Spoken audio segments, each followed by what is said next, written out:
What's going on, CashSports family? How y'all doing today? It is CashSports, and I'm excited to be here. It's a little bit unconventional today. I'm in a different location, but guess what? It is a special day, right? And just to give you guys a little insight, it's a little bit personal for me, but right today it's just another sports day that I want to engage with.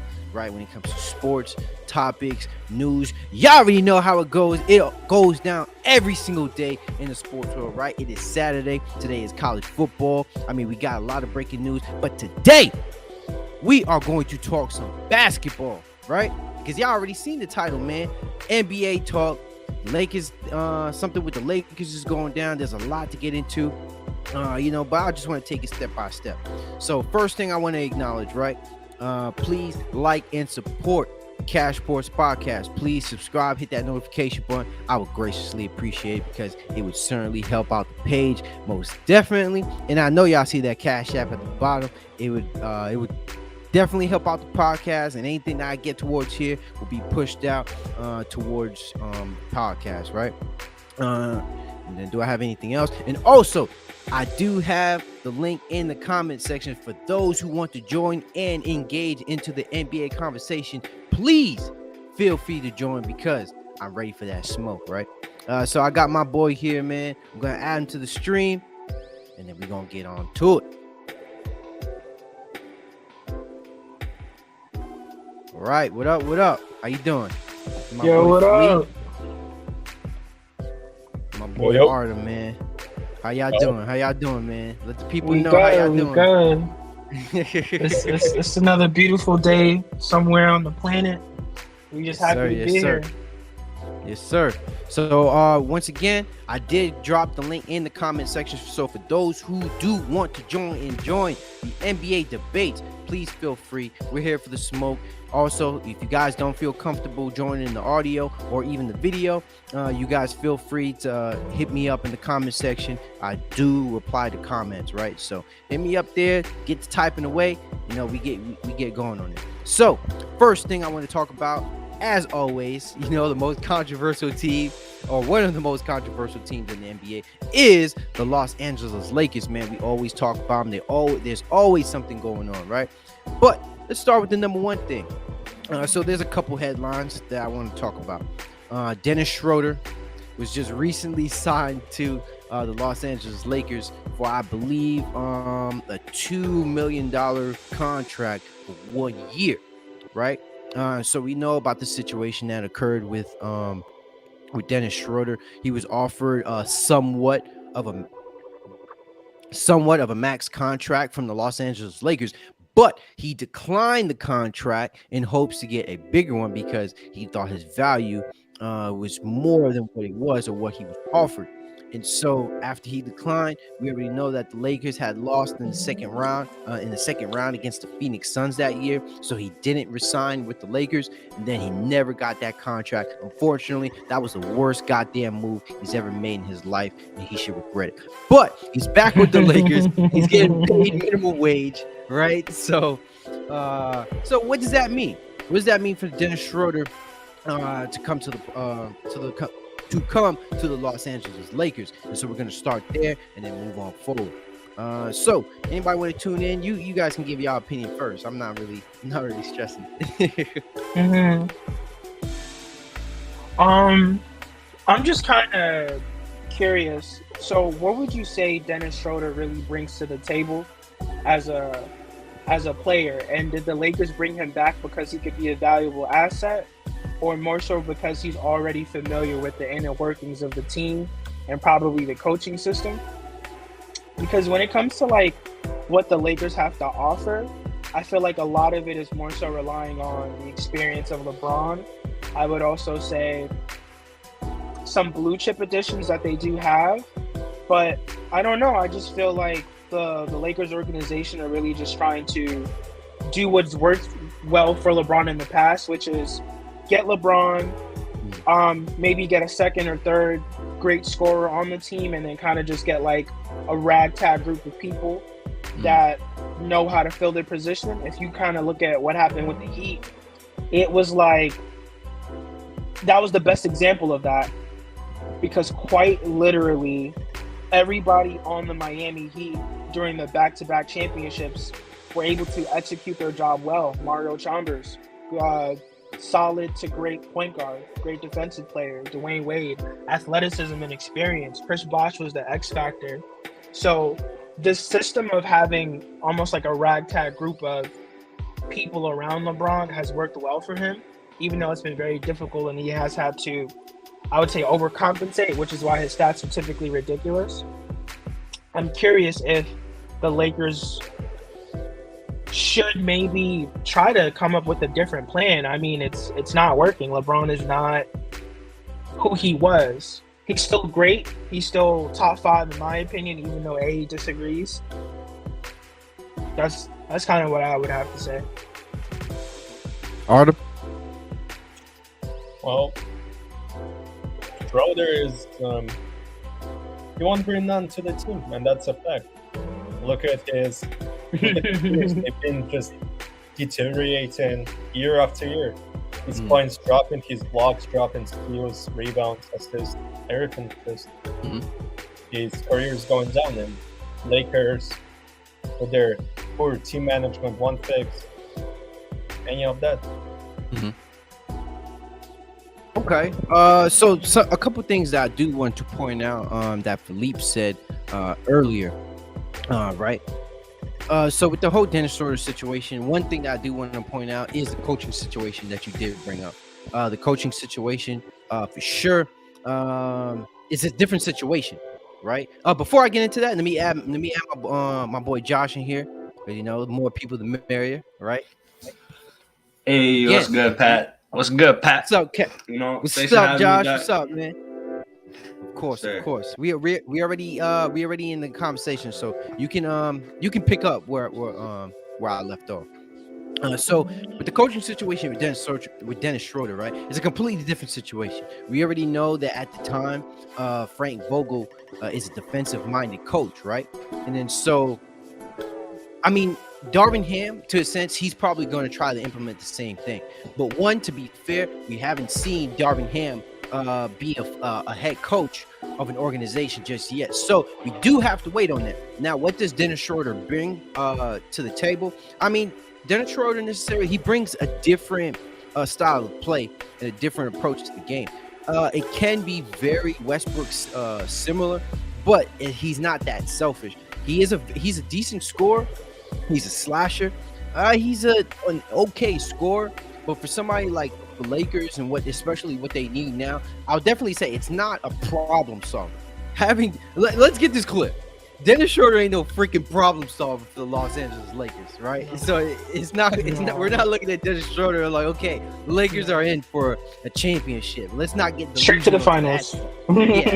Nobody is saying all that, but right, I think with just given the fact that you picked up Patrick Beverly and then you're trying to get rid of Westbrook. I mean, hey, the Lakers, they need help on that backcourt. Last year, Kendrick Nunn was injured he was injured throughout the entirety of the 2021 to 2022 season. And Kendrick Nunn was somebody that they could have used. They lost Alex Caruso, right? So you lost a lot of depth in your backcourt from that team that won the championship in 2020. So the way I look at it, Dennis Schroeder adds depth. Dennis Schroeder adds scoring and offensive play to the Lakers. And this pickup will certainly help Dennis Schroeder. And not to mention, the EuroLeague basket was just going on. And Dennis Schroeder had a big W, if I believe, against, let me see. Against Germany, which they won. No, he's on Germany. He won against Spain in a 96-91 game, and he played a crucial role in that game. And so when I saw that, immediately afterwards, the Lakers picked up Dennis Schroeder on the team. So I would say that definitely played a role as to why the Lakers picked up Dennis Schroeder in the first place. It shouldn't have. It shouldn't have played a role. No, I got you. Hey, Josh man. came in here, so I want to hear his thoughts, and then we can go to you. Hey, man, thank you, man. Yo, basically, Dennis Schroeder, I'll give credit. He's a good pickup for you guys. And if I had to describe his game, I would say he's a Westbrook without the ego. He's a slightly shittier Westbrook without the ego, you know? Like, I'm not gonna, like, you know, diss Russ, but Dennis Schroeder, when he was with you guys, he averaged like 16, 5, and 4, something like that, you know? It's not much different from Russ's. Dennis Schroeder? And Dennis Schroeder, and he's good for the team simply because LeBron will have more looks. That's basically all it is. Russ is the type of guy that wants to take 15, 16 shots a game. Schroeder wants to take 12, 11 shots a game. He will make the Lakers better simply because LeBron will have more looks, and you gotta respect that, man. Yeah, Philippe. I don't understand why his performance at a Euro League made any impressions. I always just look at it like this. Does anybody remember Ricky Rubio? Anybody? Yes. Ricky Rubio, you can honestly say, was a good basketball player. Decent. That's the worst you could say about Ricky Rubio. But Ricky Rubio is probably one of the greatest European players. But he's not top 5, top 10, top 15, top 20, I can keep going. He's not top anything in point guards as far as like the NBA is concerned. So that's like a head scratcher. I don't necessarily look at overseas performances as not that international players don't have like proper competition, because they do, but obviously we see that like once you cross over to the NBA, that's where you can see like true talent. Like we have people like Dirk who did what he did at the European market, but he just like became a legend with the NBA. So I feel like when you look at European play performances, I don't think it should be so important, or I would say integral when it comes to scouting. I feel like if you're going to sign anyone to your team, they have to bring value as opposed to just doing a job. Because if Dennis is on that team to just do a job, then the most they'll do is win a game. You know what I'm saying? Nah, he's right though, bro. He's attention. right. He's right, man. Yo, Lakers' third best player last season was Malik Monk. He was actually way better than Westbrook, bro. Yes, he was, bro. The man was coming in with a 40% three-point shot. You know what I mean? He was making big shots. And like, who's your third best player this year? Who's your third best player this year for the Lakers? you can't answer that. No. I can tell you. We go get to that because we gonna talk about the Lakers roster. We gonna talk about the Lakers roster. That's the next part. We talk about Schroeder. The head cheerleader is the third best scoring option on the Lakers. Bro, just to echo your boy's point. Yo, what's your boy's name again, man? Just so I could Philippe. Dress you. Philippe. You know, Philippe. Yeah, yo, Philippe made a good point, man. Because at the end of the day, you Lakers have 2 PS5s, but the rest of the roster is PS2s. You know, would you rather have 3 PS2s or like 1 PS4 to add on that, right? The Lakers, they got 2 guys. It's all ass. It's all ass. Okay. Last team Lakers are better than this team Lakers just because they had Malik Monk. That's a really high value player, man. You guys have like 75 overall players. Like, what are we talking about here? Dennis Schroeder. Fucking, what's his name? Patrick Beverly? Yeah, bro. Yeah, I got your ass now, Josh. I got you. Hey, no, finish your sentence. I got you on that statement. Keep talking. AD is a superstar. LeBron is a superstar. Russ is a declining all-star to the point where he's not even an all-star. And everybody else are non-factors, man. You need shooters. Pretty much. Oh, yeah. Pretty much. I can't disagree with that at all. I agree for sure. So two things I want to point out actually. So first things, right, is the turnovers. One thing that Russell Westbrook brought to the Lakers offense was this unorthodox cohesion between players on the court. Right, the biggest conversation was always, how is this fit going to work? How is this going to, how is the connection on the court going to work with Westbrook being there? And so we have already acknowledged that that Russell Westbrook, there's a very good chance that he's not going to be playing for the Lakers next year. There's already been headlines that he's probably going to be benched, and then coming off the bench in this upcoming season, right? Wow, that's crazy. Now we already know that Russell Westbrook last year he basically led the league in turnovers if he had played throughout the entirety of the season. So he averaged 4.7 turnovers in a game.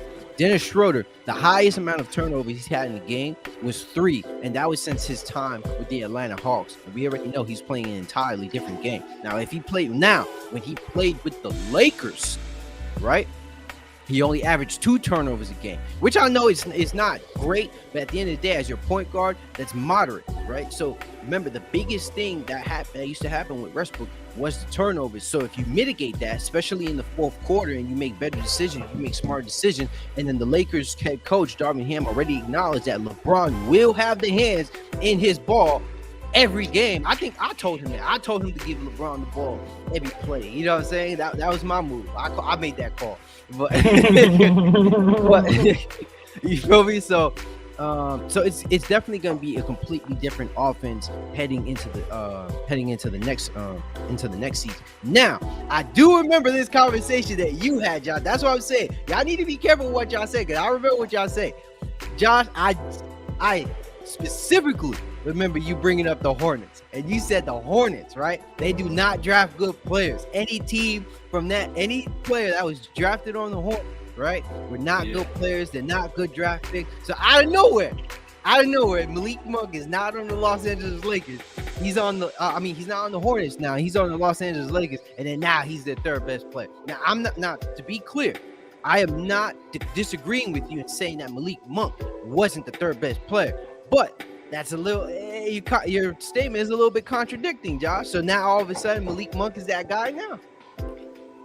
Oh, see, now that's where you're like taking things a little too deep, reading a little too deep, man. But you were talking about LaMelo. You said LaMelo was trash. You said he wasn't all that cracked up to be, and now we talking about Malik Monk like he's that guy.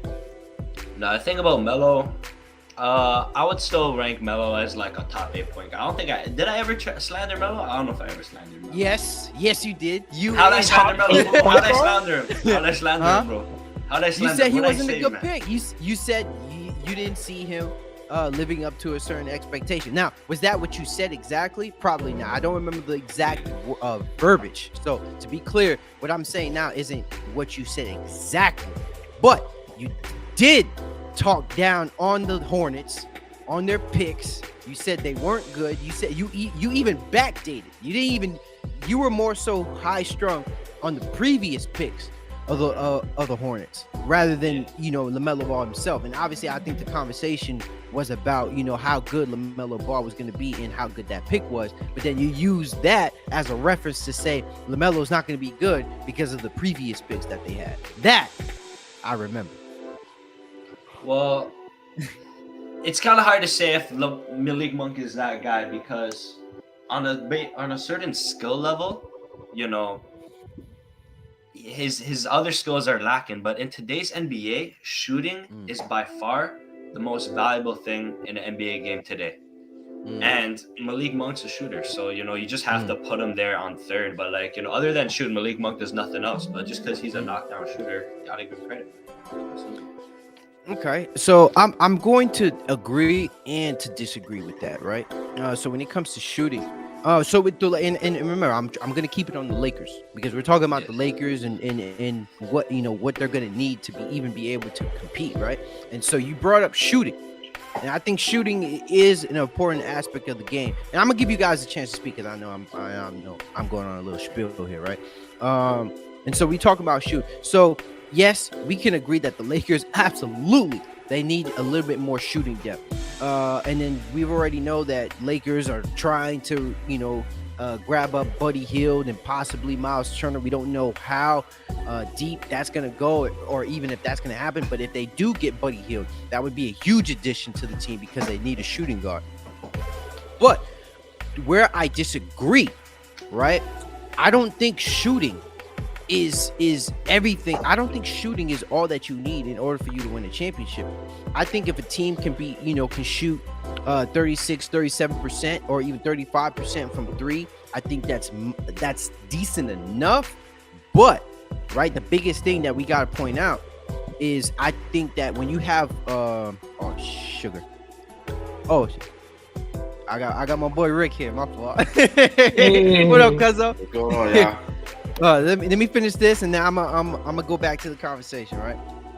So with shooting, right? I feel like it can definitely be offset when you have really good, efficient players, right? So Phoenix Suns are a really good 3-point shooting team, but who did they lose to?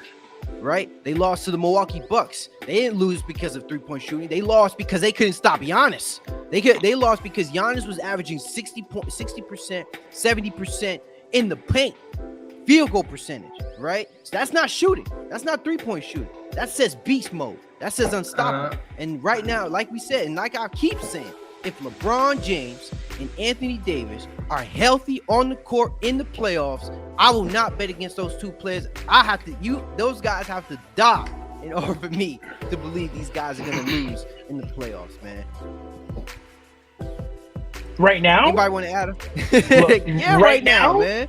Yes, LeBron James and Anthony Davis, now. We get you. Yes. Yes, right now. I don't know West with Russ on the team. I don't know. That's what I'm saying, because it's like I agree with you. Like LeBron is who he is. You feel me? Ricky on the line, so there's not gonna be no LeBron slander. And then Anthony Davis, you know, he's earned whatever accolades that he's gotten at this point in his career. But there's the glaring problem of just like the Lakers are not good. It's not a good team. Period. And if we were to really sit here and talk about what are the good things that the Lakers are like they excel at, I wouldn't know where to start. What are the Lakers good at? And you're telling me just because they have two healthy players, granted, yes, they're superstars. They have championship DNA too. They also have championship DNA. But at the same time, in order for success to occur, there has to be a successful system in place. If you look at all right, for example, let's use Kobe. I always like to use his I want to say his last championship run with Pau Gasol as a great example. If you look at that team, bro, and everybody says you need 3 people to win a championship. In my perspective, Kobe won that championship mostly by himself, with the assistance of Pau Gasol and the occasional appearance of Ron Artest, the occasional appearance of Andrew Bynum and all that stuff. But I bring that up as an example because the reason why they even made it that far was the system that Phil Jackson had in place. The Lakers, their success didn't come from a system. It came from the timing, the pieces available, and LeBron and Anthony Davis working together to make it to the point where they could win a championship. They didn't win because of a system. And in a situation like this, you have a declining LeBron, you have an Anthony Davis that's at his best is definitely a threat. But how consistent is Anthony Davis on the sense that if LeBron is not doing well, can Anthony Davis carry the entire team on its back for predominantly the rest of the season to make it to the playoffs and then get to the playoffs, have enough energy? So, like, I agree with you. Like, LeBron and Anthony Davis at the top of the Laker franchise are great. But as soon as you go under them, I have no faith, no hope. There's nothing going on after that. Can I make a point real quick? Okay. Let me let Rick get up in here. Because the prime example, like when you said the system, I agree with you 1,000%. And that's why I feel like the addition of Darvin Ham was like key to that system being set in place. Because if you really look at it, like Darvin Ham is the one that's really like spearheading the decisions as far as I want Beverly, the front office is actually letting Darvin Ham, set his own foundation for his own system to be like placed. And for what he said in his press conference, I'm not sure if you guys remember, like he has a plan and it starts with a plan, like in order for, to get a good system going. And so far he has a plan and he has Westbrook included in that plan from what it looks like. And I don't know, with Russ on the team, I just don't feel like confident. And the closer we get to the season and training camp, with Russ on the team, I just get more and more like, oh man, like they still didn't trade him yet. Like we got Dennis Schroeder, but where's the Russ trade? Like every time I see Lakers on my phone, It's not Russ traded, so it's kind of making me uneasy now. Remember, we had this discussion. I almost thought it was guaranteed that he was going to be gone. So I don't know, man. I don't know. He might be here. Quick introduction. You said you sound like you have a plan, right? Yeah, plan. Yep. In the NBA, what is a grace period for a plan? 3 years? I mean, 2 to 3 years. I'll say 2 to 3 years. Because Okay. 3 years, How many, 3 years, yeah. 2 to 3 years, yeah. Okay. How many years LeBron has left? As far as a championship pedigree team, like, you know what I mean? Like, I would say you 2. have to Yeah, be absolutely. Yeah, like absolutely. I say 2 also. Yeah. Okay. Like more How 2, many- yeah. How many years does LeBron have left in his career? Give or take. 4 or 5? Like 4 or 5, in my opinion. You know, I'm a LeBron fan, so Right. Yeah. I might go a little 4 or longer, 5. but like I feel like 4 or 5. Good 4 or years. 5. 4 or Wait, 5. hold Okay. on. Before we Four, get five. Okay. Hey, hold on. Artem, John, how long y'all think LeBron got left? Yeah. Like 3. I'm gonna say 2 Okay. to 3. 2 That's 3? Okay. like Damn, good years 2 though. Like good years. two Like years? Yeah, but what are you talking about, LeBron? Like, because Yeah, under yeah. 20 points per game, LeBron's not LeBron. LeBron's somebody else. exactly. Thank you. So I'm talking about 20, at least 25 and 5. You know what I mean? Like that's good years, in my opinion. Like that's still decent numbers for LeBron James. So Okay, until 'cause it gets dwindles, I feel like 4 or 5 years of that. Because I don't see them winning a championship in the next 2. So I think it will take. All right. So let's say the system gets set in place, right? So we're talking about 3 years. So That's hard about to say 2, though, because you have a LeBron Yeah. James in your team, you could win at any point in time. You know what I mean? Like nobody knew they was gonna win in 2020, and they won. You know what I mean? So you have LeBron and AD. I don't know, 2 or 3 years. I don't know about that though. I'm sorry. I Wait, don't know wait, about hold that. on. My know boy about Artem got something. What you guys say, Artem? Yeah. When Let your him know. best shooter on the team is Pat Bev, bro, That is nasty. I'm telling you, that's nasty. But that's why that Russ trade is so key. That's why the trade is so key, because you have to get rid of Russ in order to get some depth. Like without him, like he has $47 million, like this upcoming year. So if you could trade him, you're getting at least 3-4 players back, regardless of no matter where you trade him. He's at least worth 2 or 3 players just in the contract itself. So as long as it's a good trade, we could get some depth. Like I like the Pacers deal, my opinion. Out of all the deals in the table between like I just brought that up too. Pacers, Jazz, or I think the Knicks or something like that, I really feel like the Pacers deal will give us that extra punch to be that championship contending team that you guys are, talking about. Yeah. Yeah, but I disagree with the guaranteed championship at this point. At this point, I have to really strongly I disagree said with that, 'cause guaranteed. it's like, y'all was like, yeah, you got LeBron in your team, y'all go straight to the chip. No, not straight to chip. Like, no, when I mean contending, like you got LeBron on your team, you just can't you put a, like you said, you put a solid team around him, then it's like Tom Brady. You just never know. You know what I mean? You never know. LeBron right now, I feel like with the team he has, as the furthest he could go is second round. Furthest, and that's being graceful. And that's being graceful.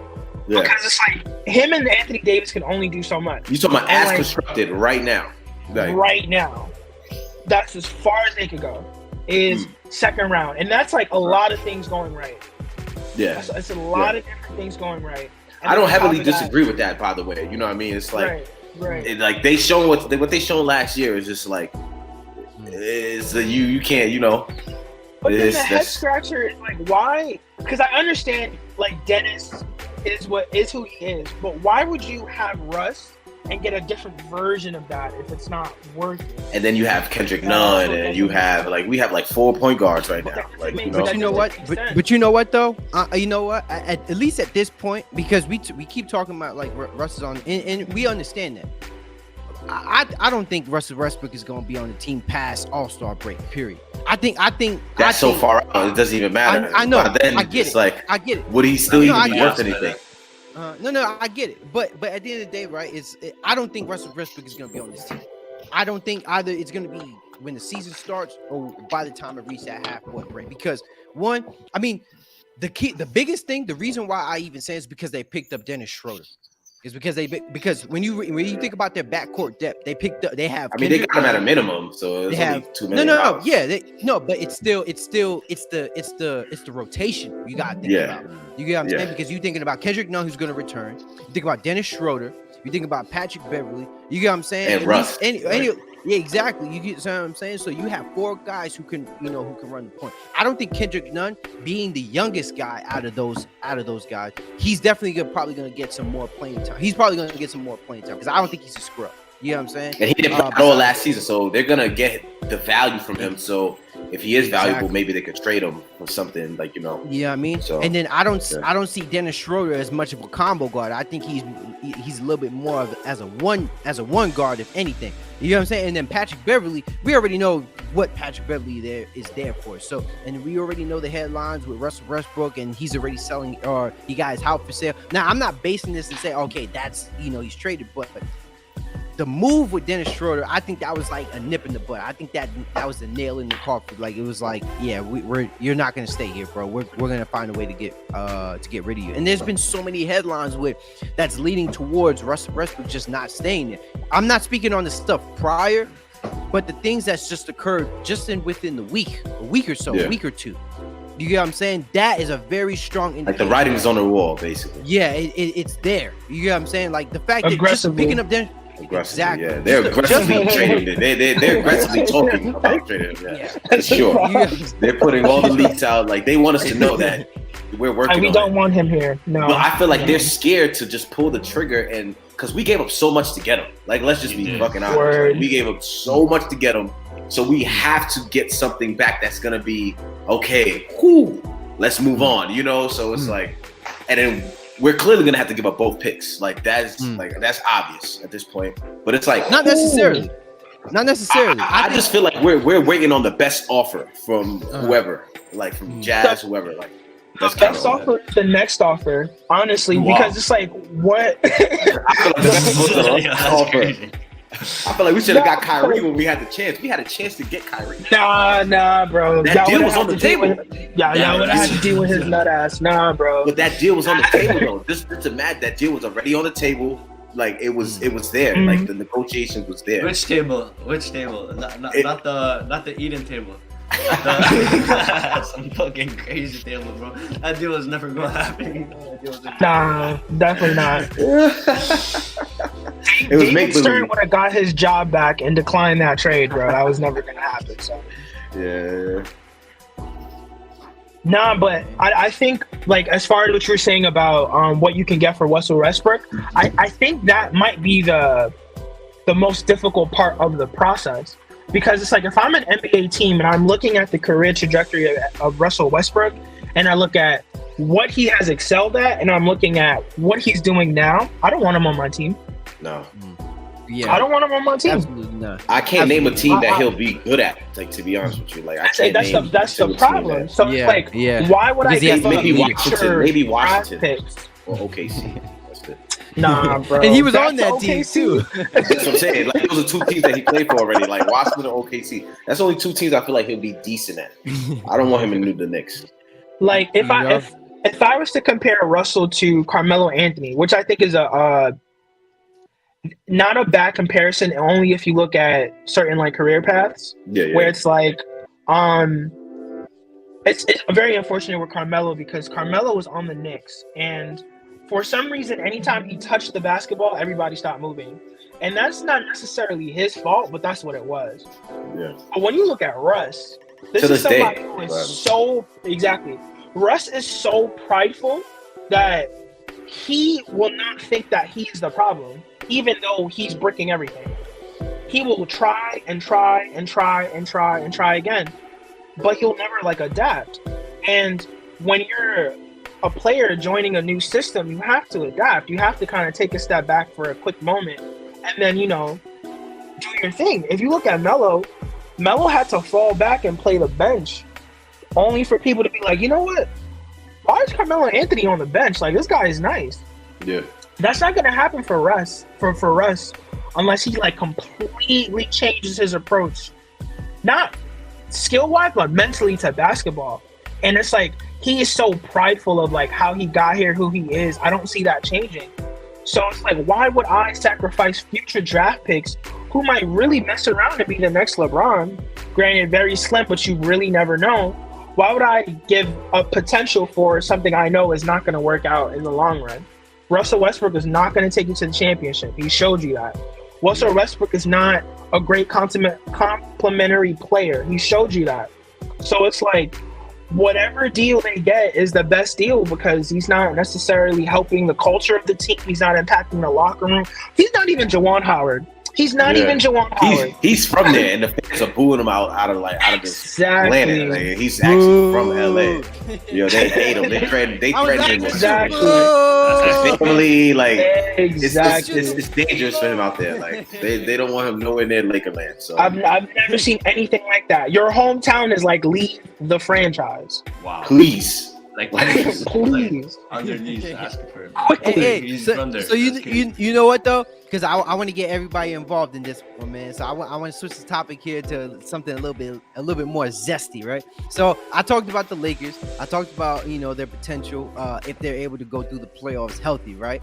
So let's throw some hypotheticals out there. Since I got some people in here, I know that's going to disagree a little bit.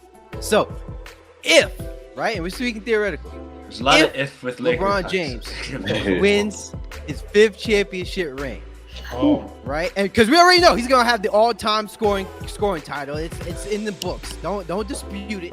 He just needs 16 points to get out of here, man. LeBron has never averaged less than 20 points in his career, right? So he's getting that. He's getting that this season.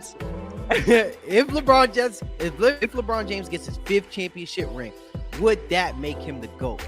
Let me know. First off, I want to start with the two guys on the right. So Josh, you can start. Artem, you can start, and then either of the two, I can go last. So either Rick or Philippe can go after.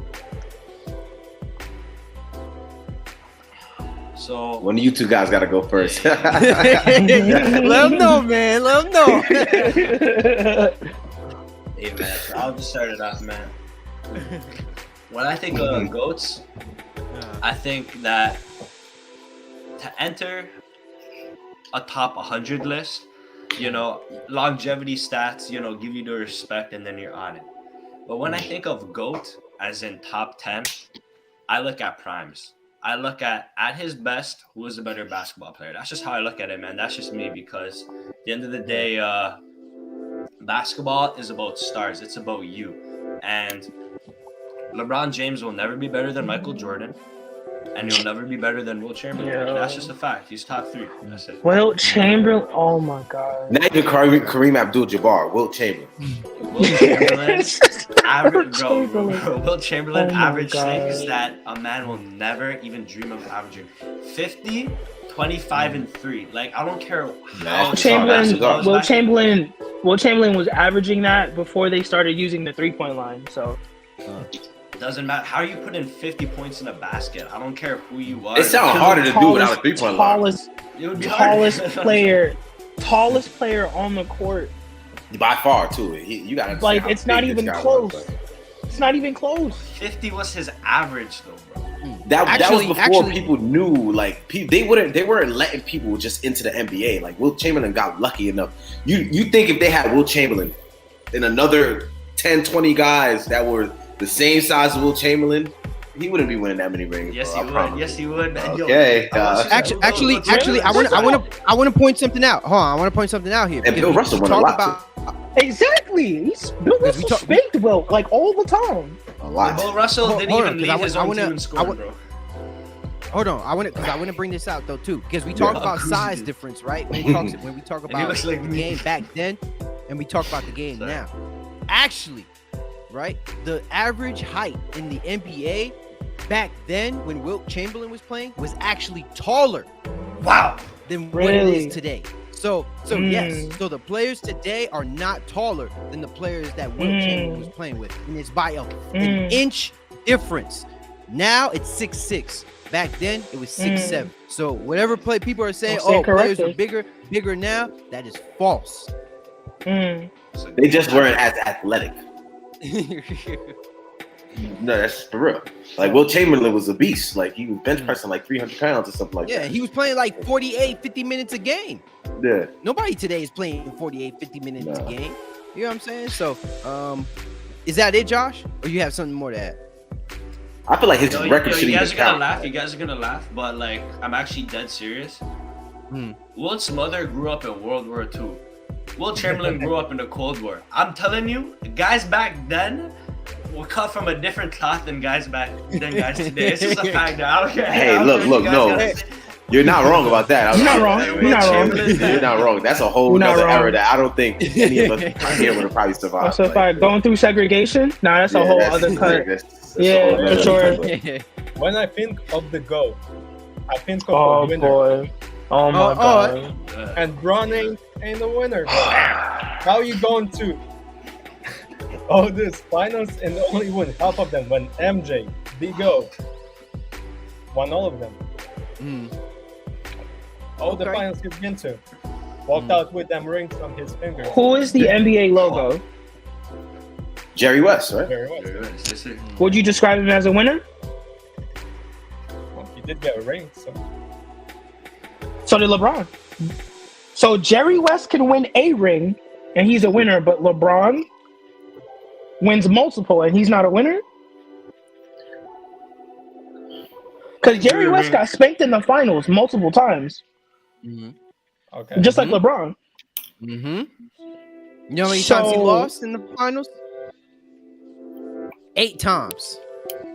So LeBron made 8 straight times. finals, right? And at least he came out with something. He had 3. Right. Okay, but Jerry we're not West talking had about eight- Jerry West. We're talking about the GOAT, the greatest of all time. Oh Okay. my Jerry West god. is the greatest of all time. MJ is, and that's the Okay. pure fact.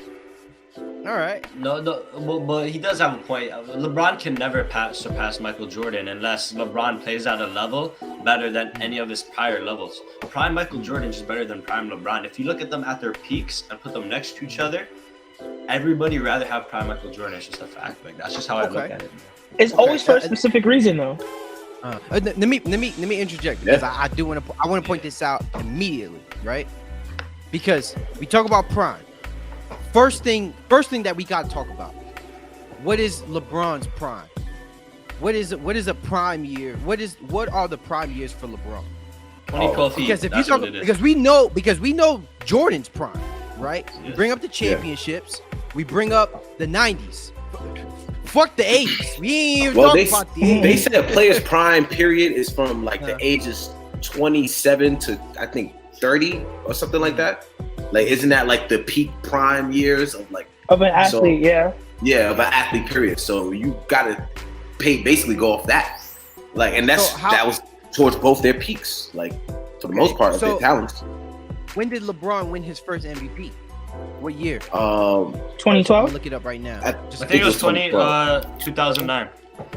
2009, right? So technically, I would say, or Yeah. whenever he was first team All NBA. So he was he was first team All NBA 2006, but he got his first MVP, season MVP. You said 2009, right? 2009. Oh yeah, I see it right now. So Yeah. all right, so let's break this down. Let's at least get to this because with LeBron, I think this is the biggest like gray area between Michael Jordan and LeBron. You can distinctively say when Michael Jordan's prime years are. Where could you say LeBron James's prime years is definitively? Like you could say this is when it starts, this is when it ends because we talk about longevity, right? But that's not LeBron's fault just because he could play great basketball for a really freaking long time. You get what I'm saying? And Yeah. if a guy makes an all NBA team, why would I not say he's not in his prime years? You get what I'm saying? The man was, even though he was in his 19th year, right? He played 60-something games, which Kawhi has done, which is KD has done, which is Steph Curry has done. You get what I'm saying? These guys aren't playing full games in the year. So take the season, take out all playing all those games, injuries as a factor as being the prime year. So now we just gonna bring it into stats. Now, if you're talking about stats, there's not a lot of players that can compete with LeBron James in terms of statistically and what he brings to the game. So if we talking about last year, LeBron James is still an all NBA player. LeBron James still averaged 30 points per game. So last year, as I'm looking at it, was still considered a prime year for LeBron James, right? So if we don't talk about LeBron James, we're going to compare this. Where are we going to say is his prime years?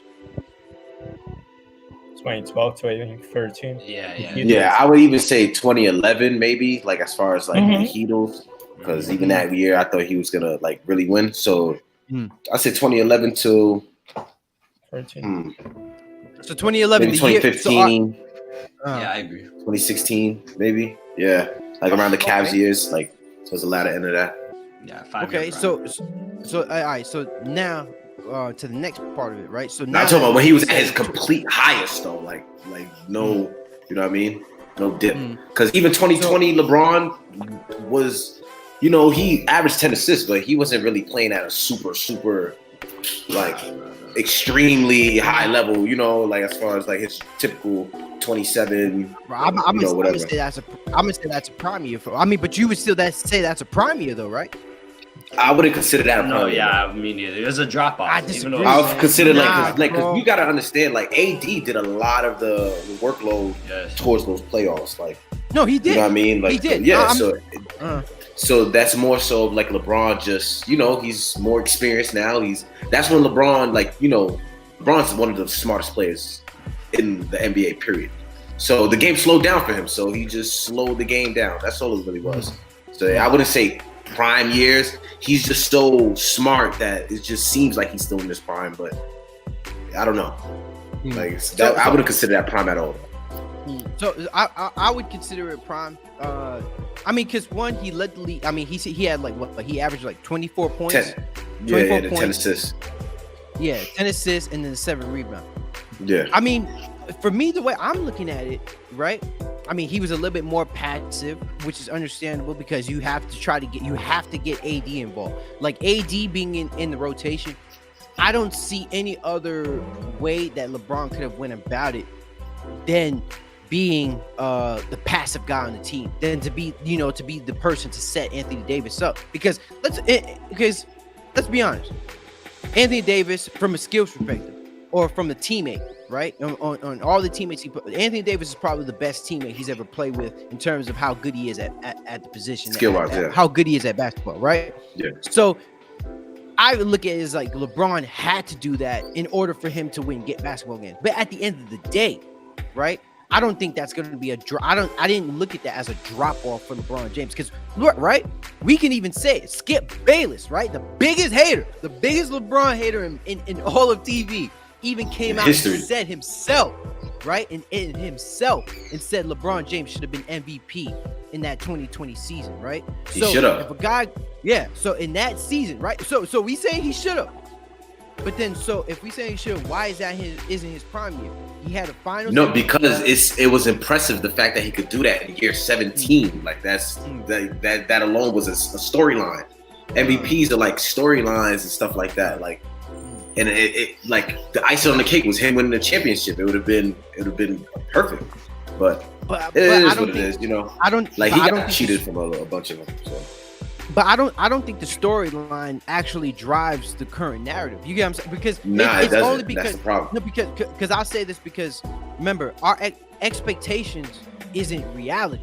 You get what I'm saying? So we can think like we can go into last season, right? And we can think, oh, LeBron's probably gonna fall off a cliff. Or I'll even bring up the Tom Brady situation with Max Kellerman. When Max Kellerman was like, oh, Tom Brady's gonna fall off a cliff. He expected him to not be in his prime years, but guess what? He won a Super Bowl afterward. You get what I'm saying? So even though we had the expectations to say he's not a prime player, but he still went in and performed like a prime player. I'll guarantee you, if it were any other player, right? If it weren't LeBron James, if we looked at this year statistically, this would be any other player's prime year. You get what I'm saying? He was a first team all NBA. Like if you would have said like 2020 was the last prime year for LeBron, I would have got you there. You get what I'm saying? But for me, I think personally, if it's not the Cleveland Cavaliers MVP, I think the Finals MVP with the Lakers in 2020 was his best championship I've seen so far from LeBron James, besides Cleveland, if you had to exclude that one. So just to interject, I don't necessarily think when a player steps out of their prime, it's not necessarily downhill from there. It's just more so a different approach to how they play basketball. It's the same thing as a boxer. I mean, best example I could think of is Floyd Mayweather. when was his prime? If you could really pinpoint that, you can't. He's been doing it for so long. Exactly. I could pinpoint that his prime was when he fought Canelo, but that's him at 47. But I could also pinpoint his prime is when he fought De La Hoya. So I think just because someone steps out their prime doesn't necessarily always mean that there's a dramatic drop in results.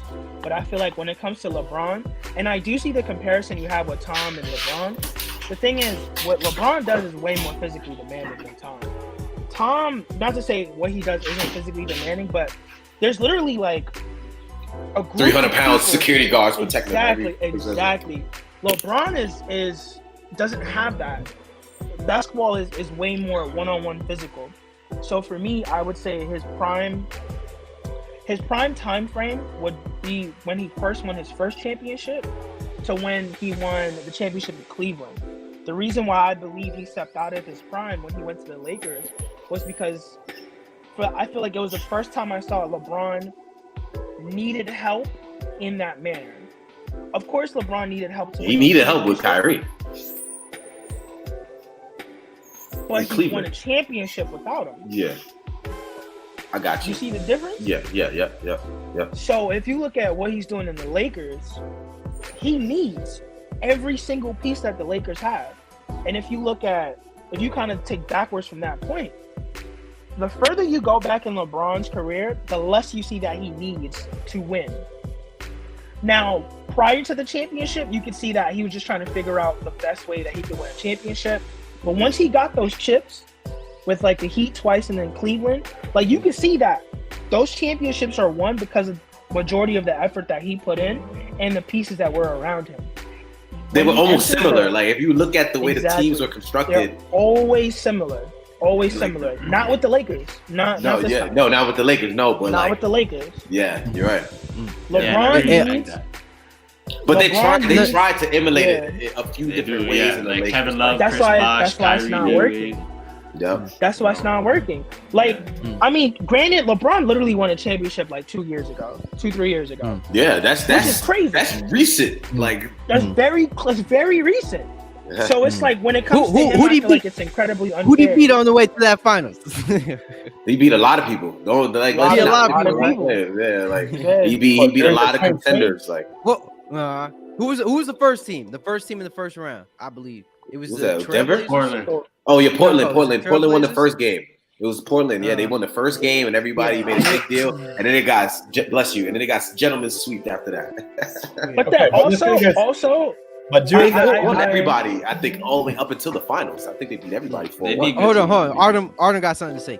All right, but during that Mickey Mouse ring, how the teams weren't even playing. It's not Mickey Mouse. All the teams played in that Mickey Mouse ring, though. All the teams, like every team was there, though. Like nobody had an advantage over anybody else. They all were there. Like they all were there. Like all teams that they all were there. Like Mickey Mouse. And I feel like that ring was harder. That's my opinion. It was. And the thing that doesn't get looked at enough, right, is like, remember, there's no home court advantage. So remember, each team is playing each other on equal playing field. Everybody's healthy, right? Everybody had a time off, so everybody had the chance to go into the playoffs healthy. Nobody's going into their court or the away's team court. You get what I'm saying? So there's no home court advantage. Every team has to play freaking hard out, game for game, right? And plus, nobody's probably doing their normal routine. Like somebody probably runs every morning or does something like goes to a certain massage parlor, does this. You're stuck in that resort for how long was it? How many months? It was like 2-3 months, probably. 2-3 months, right? Like it was a long time. They were like prisoners almost, like for our entertainment. So that was hard. They are. Yeah, these people are rich regardless, though. So they're used to lavish lifestyle. They are in a resort, but they're already used to doing whatever they want when they want, not being confined in an area where they can't have any visitors. Or you in a resort, but you're in a resort with your teammates that you're with all day long. You want to be with your family, right? They have their family there till, like, you know what I mean? These are grown men that want to be with whoever they're with. Couldn't even do that. That's why they see Rachel Nichols. Hey, Hey, so Jimmy Butler, hey. let me ask this, right?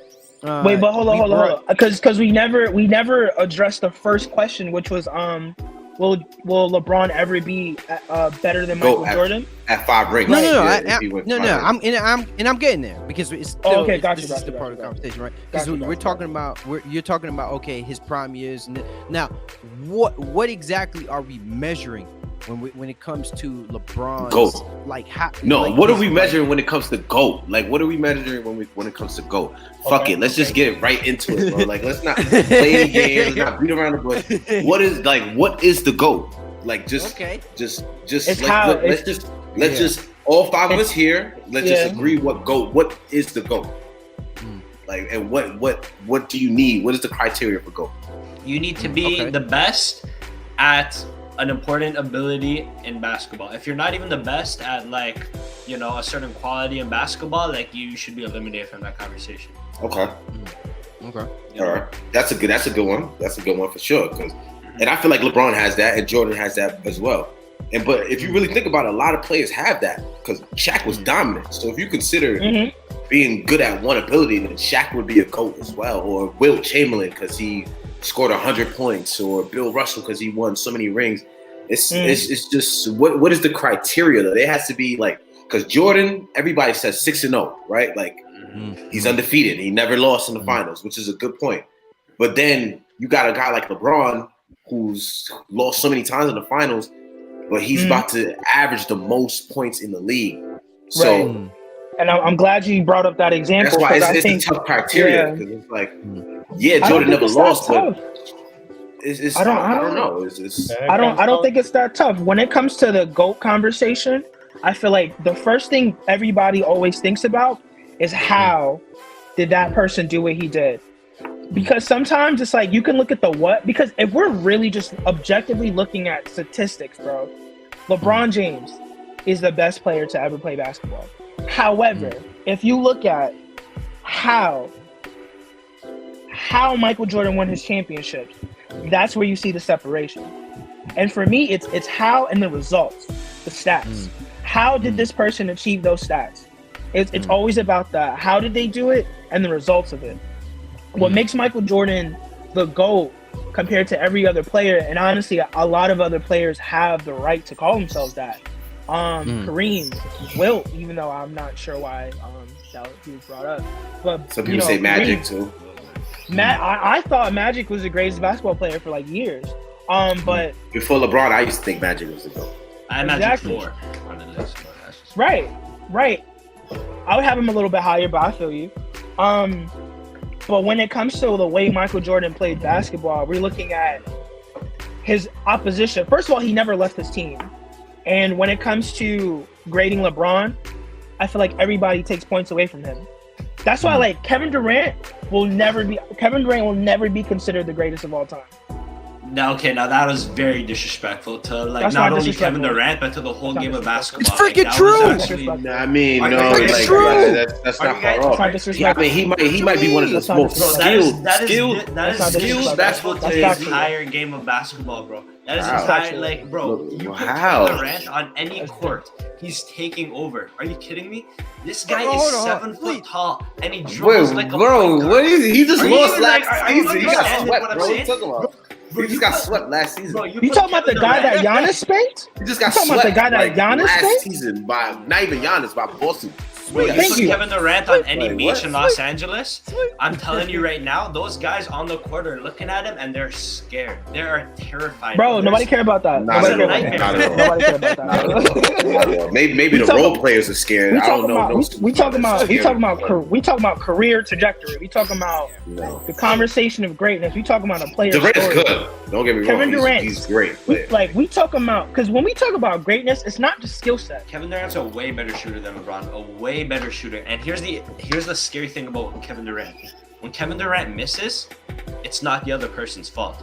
And no other NBA player can say that because he's 7 foot tall, he's quick, and when he rises up with the basketball, what you guys aren't realizing is no one's there. He rises up. He doesn't see anybody, bro. There's no hand in his Okay. Yeah, face. he's so tall. Okay. And then he just shoots it. Like you can't. Two- There's nothing you can do, man. It's a cheat I code. have It's a cheat I have two interjections. But what happens when that shot doesn't go in? Right. It's not even his fault. It's only his So- fault. It's nobody else's fault. When Kevin Durant is on a team, does he make any of the players around him better? No. On defense, he does. Stop that. But Oh my god. Oh my god. Not defense. No, he doesn't improve the quality of his teammates. He doesn't do that. Okay. You play with Kevin Durant, you don't get better. I haven't seen an example. On defense, he's super valuable to your team because you need a center, but to have your power forward 7 foot tall, like that's a luxury that like not a lot of NBA teams I'll give you an example for you to really understand what I'm saying. When Magic Johnson joined the Lakers, he improved. Every player on that roster got better. When Kevin Durant was on OKC, who got better because of him? James Harden was already good. KD, though. They was holding James Harden back, to be honest. They was holding James Harden back. Russ was Russ. When KD went to the Warriors, who did he improve? When KD went to the Nets, who did he improve? So a great attribute for a player is who gets better around them. When Michael Jordan was on the Bulls, people got better. Scottie Pippen got better. Dennis Rodman got better. Steve Kerr got better. You look at LeBron. Granted, as much as like I have very mixed feelings about like LeBron's career, a lot of players actually got better playing with LeBron. Kyrie being one of them. Even though Kyrie was already nice. Kyrie learned what it took to win a championship. He did. Though, can he duplicate it? Not at all. However, he still learned that. So I feel like any a great sign of GOAT is, does this player make his teammates better? Not that the team gets better, but that the player individually gets better. And when you look at Shaq, when you look at Wilt Chamberlain, when you look at Bill Russell, Kobe, all of these other players, they've always made their teammates better. Kevin Durant is for himself. And that's not a reflection of greatness when it comes to basketball. That's why he'll never be the greatest of all time. Statistically, sure, we can have that conversation for hours about how great Kevin Durant is and people can't guard him and all that other stuff. All I know, not even statistically. Right. So Kevin Durant will never be the greatest. I don't agree with that. The greatest of all time. Wait, no, to say the greatest of all time? Greatest of all time? No, not the greatest. No. Yeah, no, because that's what I'm saying. He's not even close to being the greatest of all time. That's what that's what Josh is saying. Josh is saying that. But that can't be an argument though. KD's MVP season is like top 3 all time, bro. Nobody cares. He averaged 34 That's points on season. 40% shooting, 3-point shooting. Okay, but so tell me exactly how LeBron makes his teammates better, because last I recall, he had 5 Hall of Famers, 4 75th anniversary team players, and couldn't even make the playoffs. And don't give me that they're old and all. Bro, there are still expectations to live a lot for. And it just proves how terrible of a team manager, how terrible of a leader for a team he is. I can name a bunch of players that got way better after they left LeBron. Tristan Thompson, but he got Tristan Thompson the biggest contract of his career at that time. What are you talking about? LeBron was known for getting players paid. Let me address this. Want to know how we know LeBron James makes his players better? Because we have 19 years of LeBron James making his players better, bro. We have 19 years of it. Like I said, if you look at accumulated points, right? Take aside LeBron James' personal points, right? The points that he's about to take for Kareem. You look at accumulated points. Accumulated points is points that's racked up from assists, right? So if LeBron James, whatever play he plays with, bro, the team escalates. You talk about the player, you talk about the 75th, you talk about last year's roster. First off, bro, you have to acknowledge when you bring up that team, that was the oldest roster in NBA history. Dwight Howard was not the same player from the Magic. He was not even resembling close. If it was even a resemblance, right? Because first off, you talk about 75th anniversary play.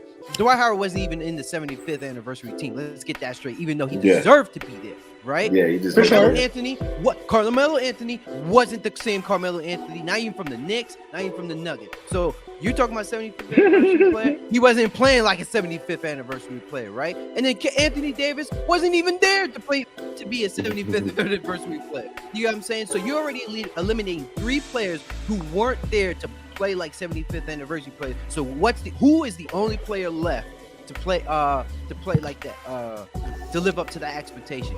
And the only player was LeBron James, who averaged 30 in his 19th year, bro. You get what I'm saying? So I'm telling you, this narrative about LeBron James, LeBron James is probably the best player, if not one of the best players to elevate his teammates, bro.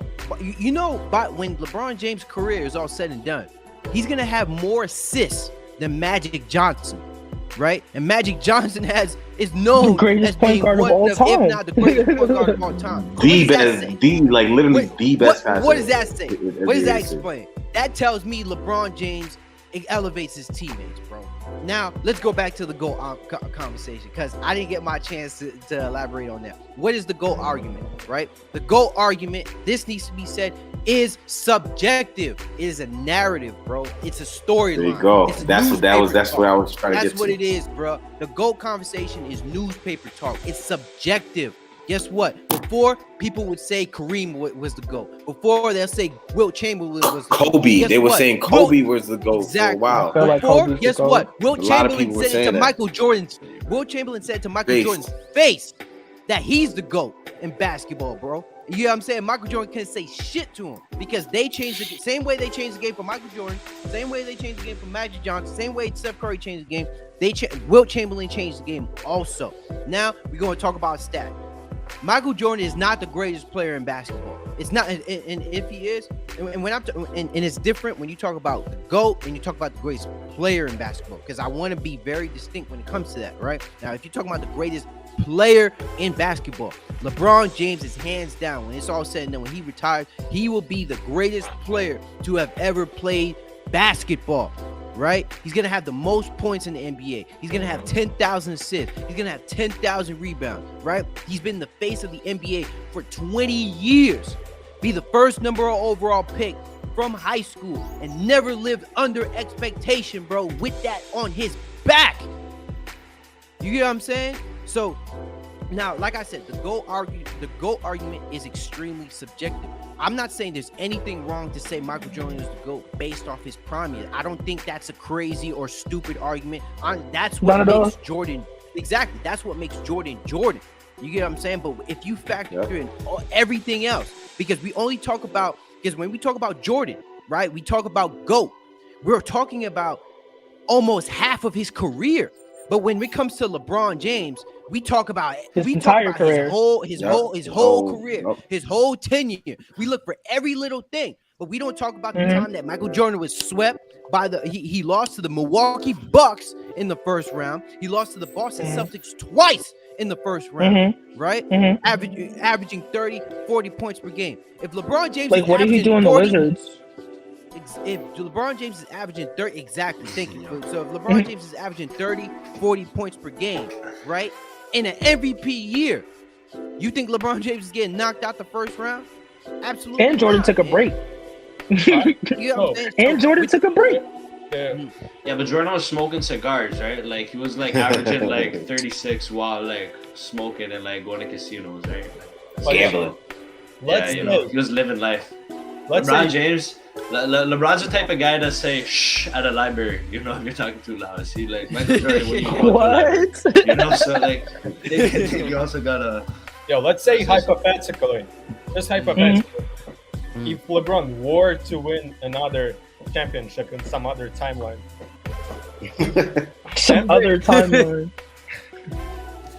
MJ would still have one more ring on him. And MVP. Doesn't matter. Finals MVP. Is Bill Russell better than Michael Jordan? A defensive player of the year, 9 scoring leaders, and 3 steals leaders on him. You understand this difference? Like, just the difference of this accolades would make someone a Hall of Famer. You're telling me that. Well, hold on. First off, Michael Jordan and LeBron James, they're both Hall of Famers. right? So For sure. get that. You know what I'm saying? First ballot. You get what I'm saying? We get that. Yeah. No, Second, we talk about the scoring titles, right? We know Jordan has the scoring. We're not taking that away from Jordan. We know Jordan has the scoring title. But when it comes to scoring, I'm telling you, it's not that definitive as you make it seem. Michael Jordan averaged 30 points per he averaged 30 points per game in his career. But LeBron James averaged 27, which is 3 less than Michael Jordan. But guess what? LeBron James passes the ball. LeBron James rebounds the ball. He gets other players involved, which you guys don't seem to think, or at least somebody here doesn't seem to think. At least 2 points. You get what I'm saying? So when you talk about all this other things, you talk about something that LeBron James, which Michael Jordan, Kevin Durant, even Magic Johnson, a lot of players, Kobe Bryant, a lot of these players don't do what LeBron James does on the court, bro. And reason being why I say this, why the fifth one, because remember, we're not just talking about the fifth championship.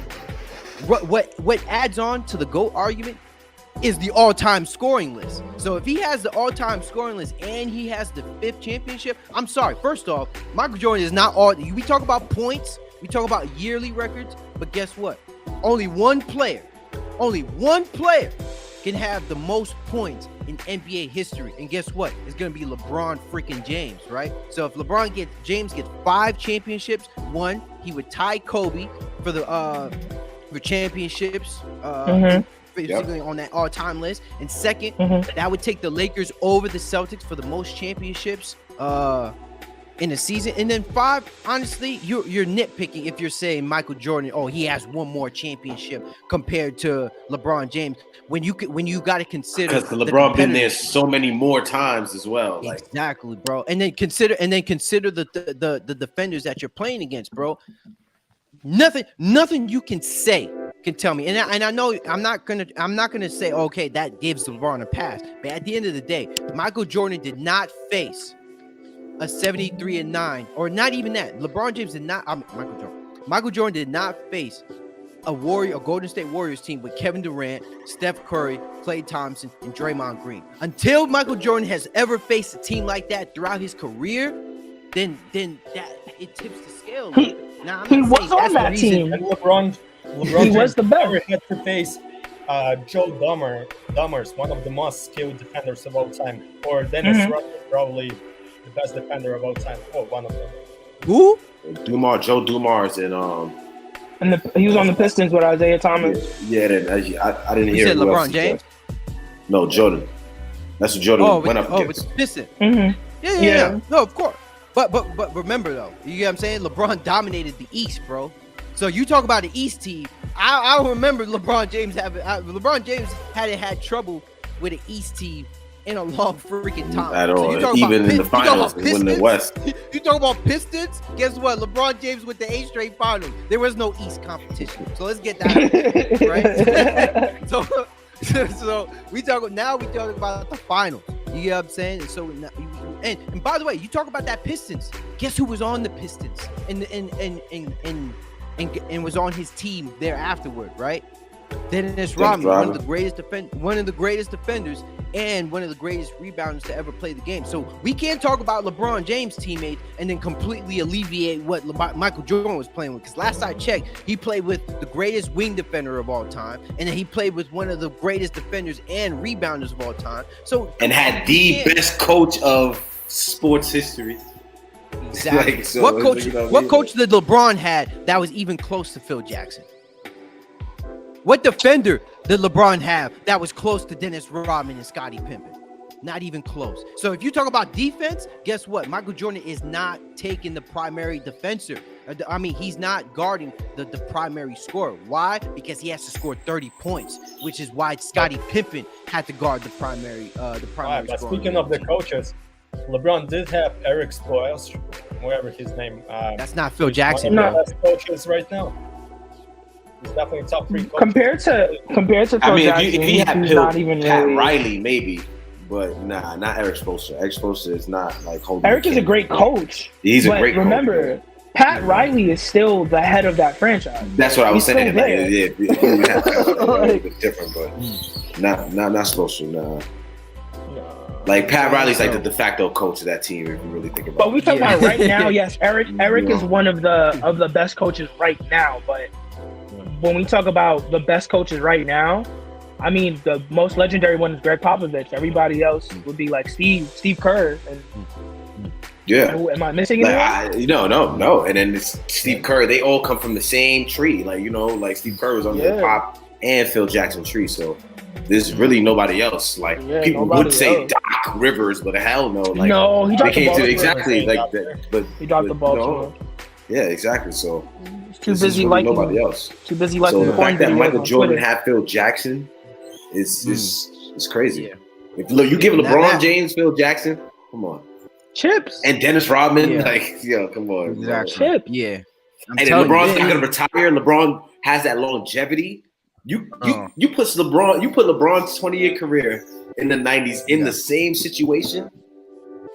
I don't know, man. Yeah. We might be talking Actually- more than 6 actually- rings. Actually, let me ask you this. That's just me. Artem, you think? Let me ask you this: if you think if LeBron James was on that Chicago Bulls team, do you think he can win? Do you think he can win six championships? That's a good Be question. honest now. Let's be honest now. You just swap out Michael Jordan for LeBron. Everybody Swap them still the out. same. That's it. Just Yeah. swap them out. That's You it. just take You got Are they LeBron winning and six the championships? Spurs, Rodman. put them in there.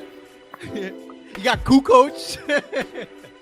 Okay, but that's Let me know. I don't know. Nah, it's a question. LeBron Yeah. didn't have to- he couldn't because he won't stay on the team. He ain't loyal to any team. Oh, He just Oh Right. my god. Yeah. You see, this man don't like LeBron James, man. This proved it right here. Okay. This man don't like LeBron James. This right here proved it. in So, front of everybody. Are you He didn't even want to So- answer the question. He just so he so are found you it. He aware just found it. He found it. are you aware when Michael Jordan took the time to go play golf? Hey, I'm and joking though, smoke everybody. cigars We and just stuff? joking though. Yeah, it was just hypothetical. That was a good hypothetical. So while Michael Jordan was off smoking cigars and playing golf, Scottie Pippen was still taking the Bulls to the playoffs. If you look at the only franchise LeBron has played for that has been back to the playoffs before and after him is the Heat, and that's it.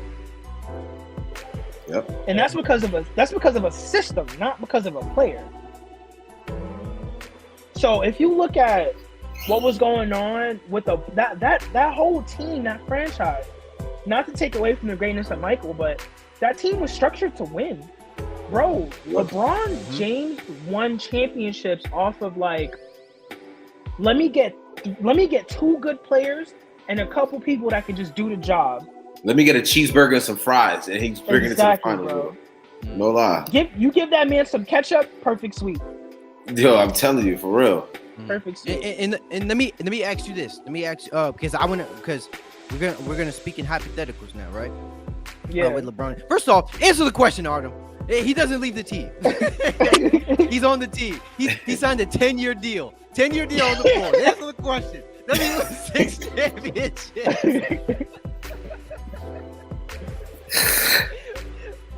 Well, I want to know. I'm really curious. well, it is possible. So would It's possible. MJ in LeBron's position. So. Huh? Oh, put like MJ. So you want to do MJ in LeBron's shoes? Like you take LeBron out in every single team. Yeah. I feel like MJ wins probably Would have won way championship. more. MJ won definitely more wins in rings, though. 2011. MJ wins in 2011. Let's be honest. The Dallas Maverick team that LeBron lost to in 2011 with the Miami Heat. Jordan wins that one. He Yeah, definitely. Jordan wins that one for sure. And I want to add on to. Jordan I will want to win add on that, to. for sure. I want to add on to this, and you could talk. The Spurs one too. He's definitely going to lose 1 or 2 against the Spurs. That's going to happen for sure. 1 or 2. Which 1 or the 2. swept the one that? Which one though? Yeah, with Like, Tim remember, Duncan, he went Kawhi against, Leonard. LeBron went against the Spurs. Oh, he's talking about the more 3 recent one. times. Remember, he 3 got times. swept. Yeah. He got swept by the Spurs. Yeah. No, he didn't get. He never. No, he got swept the first time. That was his He youngest year. got swept by the Spurs. Yeah, yeah. And then So, and then yeah. and then the second and third time. Remember that was he. Yeah, you know, I remember he that. lost. He won the first one. I mean, I know you know, but Tim Duncan, Yeah, yeah. Manu Ginobili, Tony Parker. You know Yeah, what I'm saying? yeah. All- with Kawhi. Kawhi Leonard. Sure. Nah, man, he's gonna lose at least 1. against the Spurs. You get what I'm saying? And then, I mean, and you then gotta we already understand know. though. You gotta understand though. That Miami Heat team, you would have Jordan and Dwayne Wade, so that kind of like, you know what I mean? Kinda Like, offsets it. doesn't really mesh well. Like, if you really think about the way but I don't know. Mm. I feel like Jordan wins more than LeBron as in now. In his Because I know position? Jordan would win that 2011. Because I know Jordan would win that 2011 finals. Like I just know Yeah. that for a fact. Like Jordan would have won that finals. Like LeBron could have won that. He dropped the ball. Like Yeah, If they had switched places, he could have. Michael Jordan would have only moved to one other team because he would have been in Cleveland longer than LeBron, right? And then he probably would have went to the Heat and then stayed there. I feel like he would only win about 3 championships. Yeah, he would have never went to the Lakers. He would have never went to the Lakers. Jordan would have won 3 championships. That's it. That's honestly it. I don't think he wins more. I think he as goes to LeBron, like finals. as LeBron's career. Yeah, Wow. if they were Because to then again, literally you gotta swap take Jordan's out. years because he would have retired. Jordan would have retired. after exactly. Cleveland years for like 2 years or something, and then he would have came back and then probably went to, like you said, like the Heat or something, and then stayed there, and then retired again, and then came back and then went to Exactly. the Wizards and shit. Yeah. Because if you think about this, it's like, what year was Michael Jordan on when he went to the Wizards? Like what career? What year was that for him? Like 9, 10? No, because I think Longer. how many years Jordan played? 17. No, right? He didn't 15. play 17. 15. Like 15, right? It was 15, right? And the Wizards were his what? He played two seasons in the Wizards, I think, right? Yeah. So that was his 13th season, maybe. Okay. How many That's good. years I has think he only played 2 seasons in the Wizards. Okay. How many years has LeBron been playing? About almost 20? 20. Yeah, 20. Yeah, this is gonna be his 20th season. Yeah. Right. So Michael Jordan, towards the latter part of his career, just ends up on the Wizards, doesn't really do much, retires. Yeah. LeBron James, at the latter part of his career, wins a championship. That's true. So it's like, how do you really? That's true. say LeBron that- wins those 6 and more. Exactly. So it's He like, wins how those 6 can you? rings with Phil, leaves, and then wins somewhere else in LA. Exactly. Right. How that's- can you that's say that fact. Michael? How can you say that LeBron will never be better than Michael Jordan when statistically and other areas? Because I know you're looking at points, right? But if you look at like what Patrick said earlier, if you look at assists, After those stats- years with the Bulls, LeBron would have made a super team with Shaq and fucking Kobe. He just made a fucking. Kidding me, bro? And just killed Oh him my motherfuckers God. flat into his career. Oh my goodness. He would have been lit. Yes, Chris, but what about all the Huh? defense? MJ is so much better on defensive side than Rondo. And that's So much Jay was a better? killer defensively. I don't know about so much better in his prime, but like So much better? I feel like I won't. MJ had a maybe better not so much defensive better, stint. but he is better. he had a better Let me- but- stint as far as defensively. Because LeBron doesn't play defense now. Like, let's just be fucking honest. Like, he doesn't play defense at all. But Like, when right he now. did, weren't the Heat the best defensive team in the league for like 2-3 years when he was on that team? That was almost 20. That was almost Yes. like 20 years ago. And those were his best defensive years, if I'm not mistaken. Those were his best defensive No, years. no question. And he got hold out of one year when he was and I know I keep bringing this up. The media, right? They voted Rudy Gobert, or I forgot who it was that year. They voted Rudy Gobert the best defensive player that year. But the coaches of that same year voted LeBron James the most. They wanted to give it to a big man. Like, they wanted to give it to a big man. So LeBron was supposed to win that one that year for sure. Like, you know what I'm saying? Go ahead. And then when you talk about defense, right? We talk about Michael Jordan defense.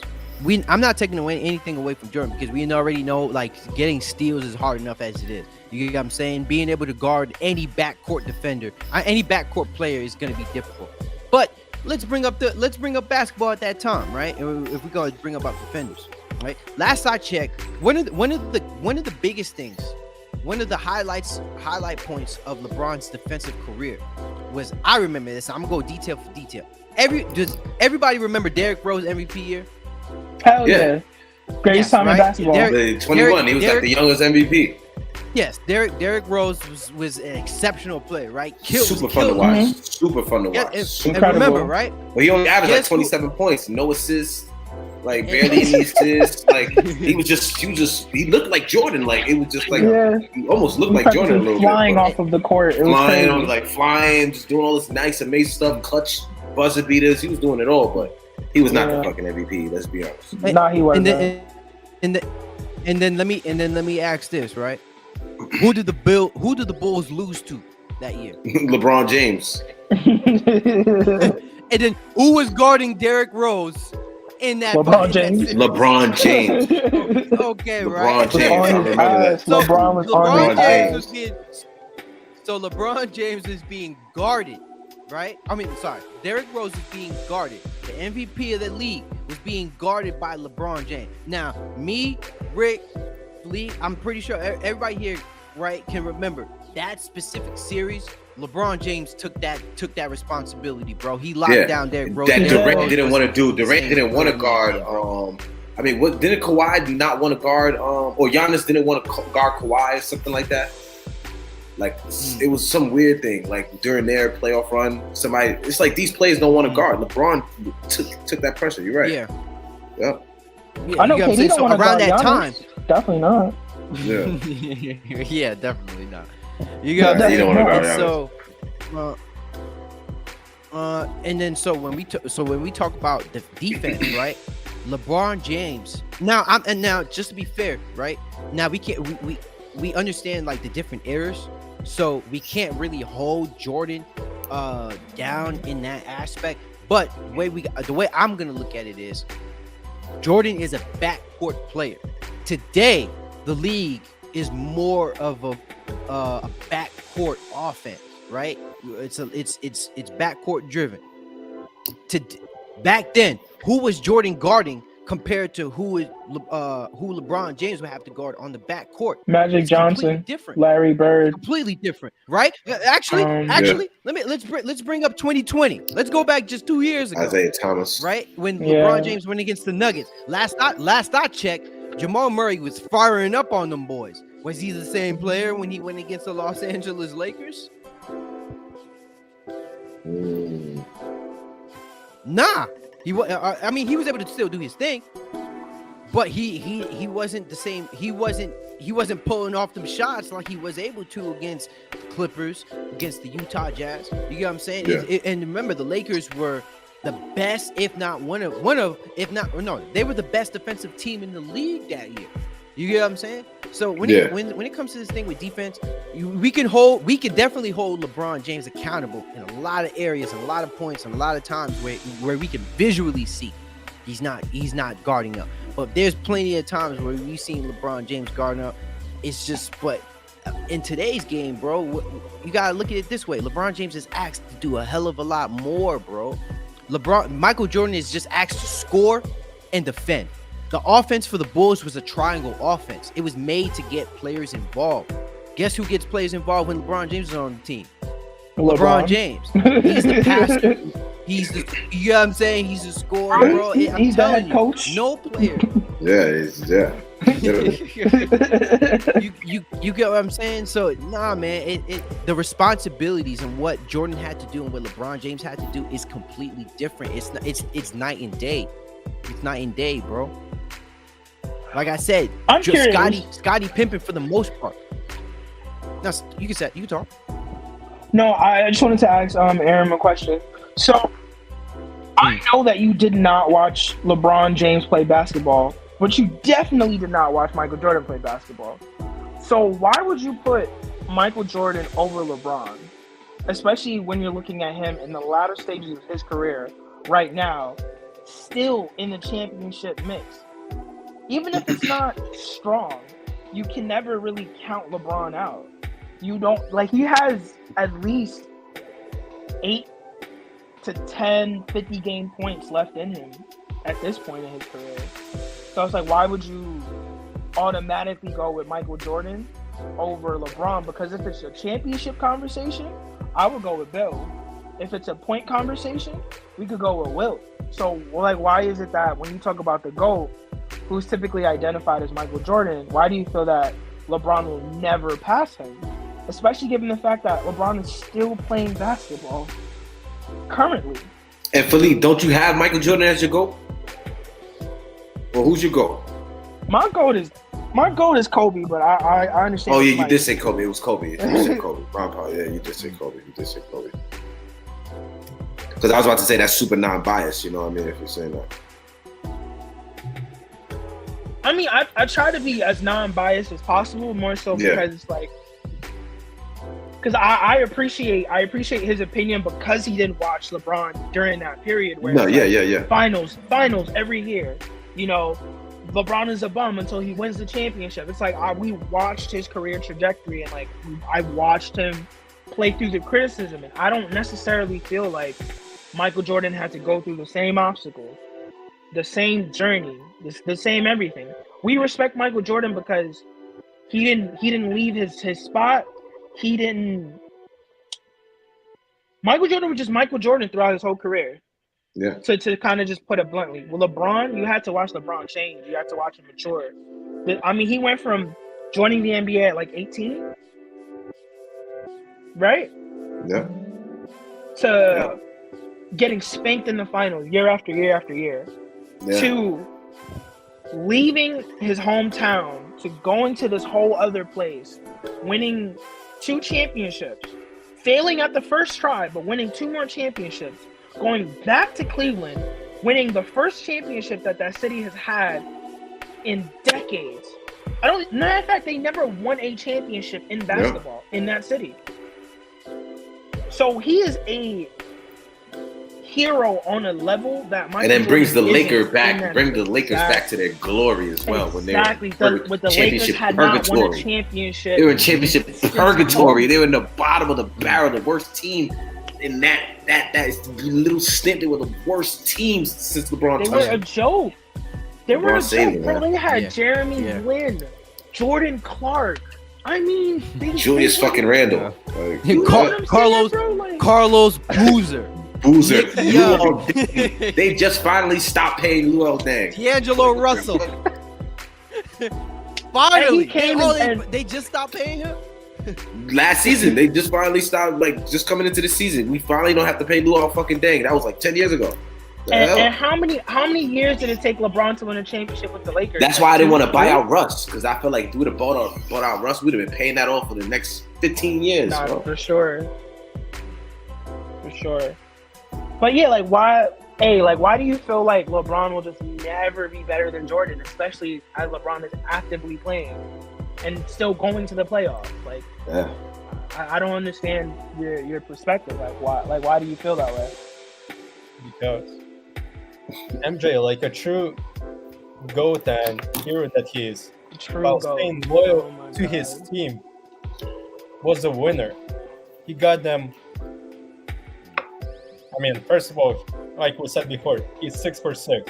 On top of that, he's got better accolades, and on top of that, better. They're better. And better accolades.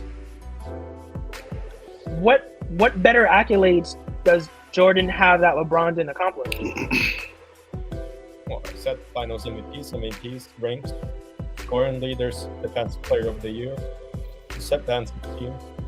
I think you're referring to the amount of times, because LeBron does have a Finals MVP. He does have an MVP.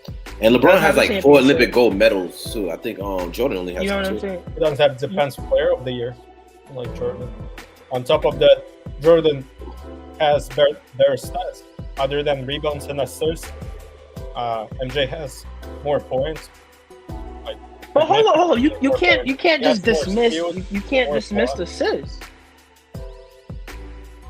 Rebound is a rebound. Let's keep it a buck. Like, that's not a point. You're getting the ball after it hits the rim. An assist is a point. Yeah. So if we were to do the math, if you were to take LeBron's career total points, add that up with the value of the assists, and you compare it to Michael Jordan, it's not close. Okay, but MJ's assist is quite underrated too. He's pretty close to LeBron's stats on that too. You sure about that? Now, Yep. not all time, bro. It's not even close, bro. Nah. Close. It's LeBron not is even like close, bro. 7.2 and MJ is 5.7, which is We talking about Bro. career stats, not averaging. Career Bro. stats. Bro. Even then, career stats. it's We can more. bring career Bro, stats. bro, He has 5 more Bro. seasons on him. bro, That's why we got to look at them bro. average. Be honest now. Anybody, right, will tell you LeBron James is top 3, one of the greatest playmakers of all time, bro. It's irrefutable. LeBron James is the greatest point forward. Bro, the man averaged 10 assists in his 17th year, bro. Like, what more do you need? But then, as I said, the points wise, LeBron is not even close to averaging what MJ was averaging. Bro, you talking about average career total? He's about to lead the league in scoring all time. All time, bro. What are you All talking time. about? That means more points, period. More- Like, that means, And remember, What's but it's not Kareem's even gonna be average? close. What's Jordan was Kareem's even number average? 3. Jordan's What's like number Kareem's 4 average? on the list. What is Kareem's average? If you're referring to average points, isn't his average like 16 to 18 points? Yeah, Like 18.2? yeah. 18. Like 18. So Like, so you talking about averages, bro. You talking about averages. The greatest scorer of all time, as far as the NBA is concerned, averaged 18 points. How does these averages sustain your argument? Because if you're saying Michael Jordan was not too far from assists with LeBron, but you look at the career stats, they're not even close. If you look at the points, they're not that close. Yeah, but So it's like, because what is the Kareem played- basis? Kareem played 20 seasons, unlike MJ. So LeBron's greatness is declined because Michael Jordan didn't feel like playing more seasons? Oh, that's why we're talking about the averages, because Oh my God. Yeah, you see? It's just no. Nah, that don't make no The thing sense. with LeBron, like my whole thing is like I understand why people can have Jordan as a GOAT, but my whole thing is like I just feel like people discredit LeBron so much to the point it kind of like cancels out their whole argument, because it's like you can't discredit what LeBron's done. Yeah, he lost so many times in the finals. I get it, but he went to 8 straight finals. Like that's an incredible feat. You understand what I mean? So it's like people try to just downgrade everything LeBron does, and that kind of cancels the argument. It just makes you sound like you just hate LeBron rather than you just have Jordan as your GOAT. You know what I mean? Like, so like I understand LeBron's not everybody's GOAT. It makes sense. It can make sense. Like Jordan has a great argument. Like not even just in basketball, his sneakers, like the way he transcended the game itself, Yeah, everything. incredible. So he was iconic, and it was at a time where MJ was like Michael Jackson, that was a whole nother era of life, period. So people didn't understand how impactful he was to just people all around the world. So it was just like LeBron hasn't reached that. Like, let's just be honest, LeBron's iconic, but he's not in Jordan iconic. Like, you know what I mean? Like he's done some great things, but Jordan is just super iconic. So I'm not mad at people saying Jordan's the GOAT. But when they just discredit LeBron and be like, yeah, he's a loser, he's this, that's just not true. You know what I mean? It's just, there's no way you could prove, there's nothing you could prove to me that shows that LeBron James is a loser. You know what I mean? Or he's not don't say in that. the conversation. He's second best player of all time, and he's definitely can be in the talks, but he can't surpass the GOAT. He can be the GOAT of our time, of our generation, but all time he can't be the GOAT. I gotta add this. So you feel like LeBron James is the second best player of all time, right? Which is fair. Okay. Who's your favorite basketball player again, bro? What's his name again? This has to do with the argument, though. We gonna get to it because I'm just curious about your line of thinking. If that player who's on the Nuggets, you feel like can surpass LeBron and Michael Jordan, right? That's your opinion. You feel like that he can surpass Michael Jordan and LeBron with Wait, time? you guys talking about Luka or No, he's not even talking about Luka, bro. who's talking about Jokic? Jokic, right? Yeah. Oh, nah, Jokic is nice. I think He Jokic is. is better than Luka, in my opinion. That's just me. So, He is nice.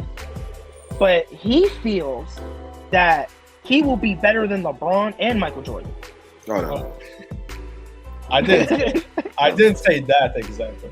Oh, you Yes, said he better did. than just LeBron. Better than just Yes, LeBron? he did. But he also doesn't have the team right now. So at the moment, probably So not. where's LeBron's grace? LeBron didn't have the team But he did. early on He in had his career. He specific- did. He did. When LeBron joined the Cavs at 18 years old, at what point did the Cavaliers become a championship contender?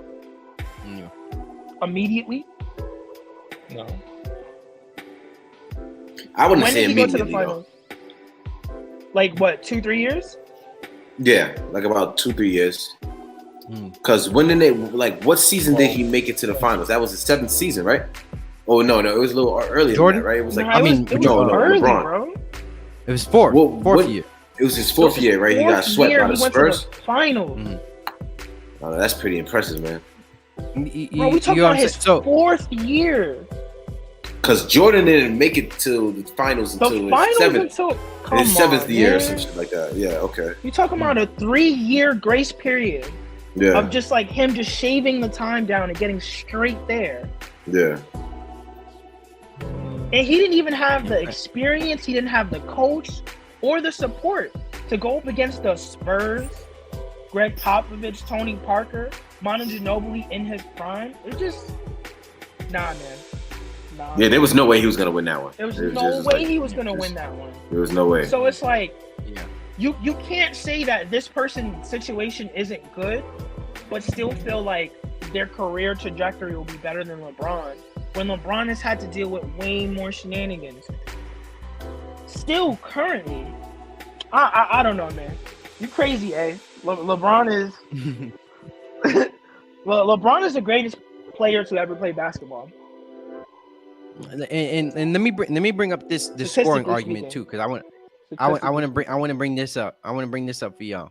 But also, since you're talking the first years, speaking of the other guy, Luka Doncic, the first 5 years of Luka Doncic compared to first 5 years of LeBron James, Luka is better in every stat.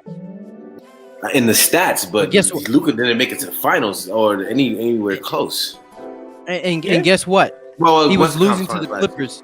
That's And my guess fault. what? He was losing to the Clippers 2 years in a row in the first round. He couldn't beat the Clippers in Kawhi in the first round. But they lost to the Nuggets. And guess what? Nuggets lost to the Lakers. So the Clippers didn't even make it to the finals. Make it to the Western Conference Finals as they were predicted to do so, which was an upset, by the way, right? And then they lost to the Nuggets, and LeBron James and the Lakers won that championship. Now, let me bring this up because I want to read this real quick. So on February 5th, 2020, LeBron James took 37th shot and scored his 918th point on regular season. Let me see. Oh, I gotta go back up a little bit more.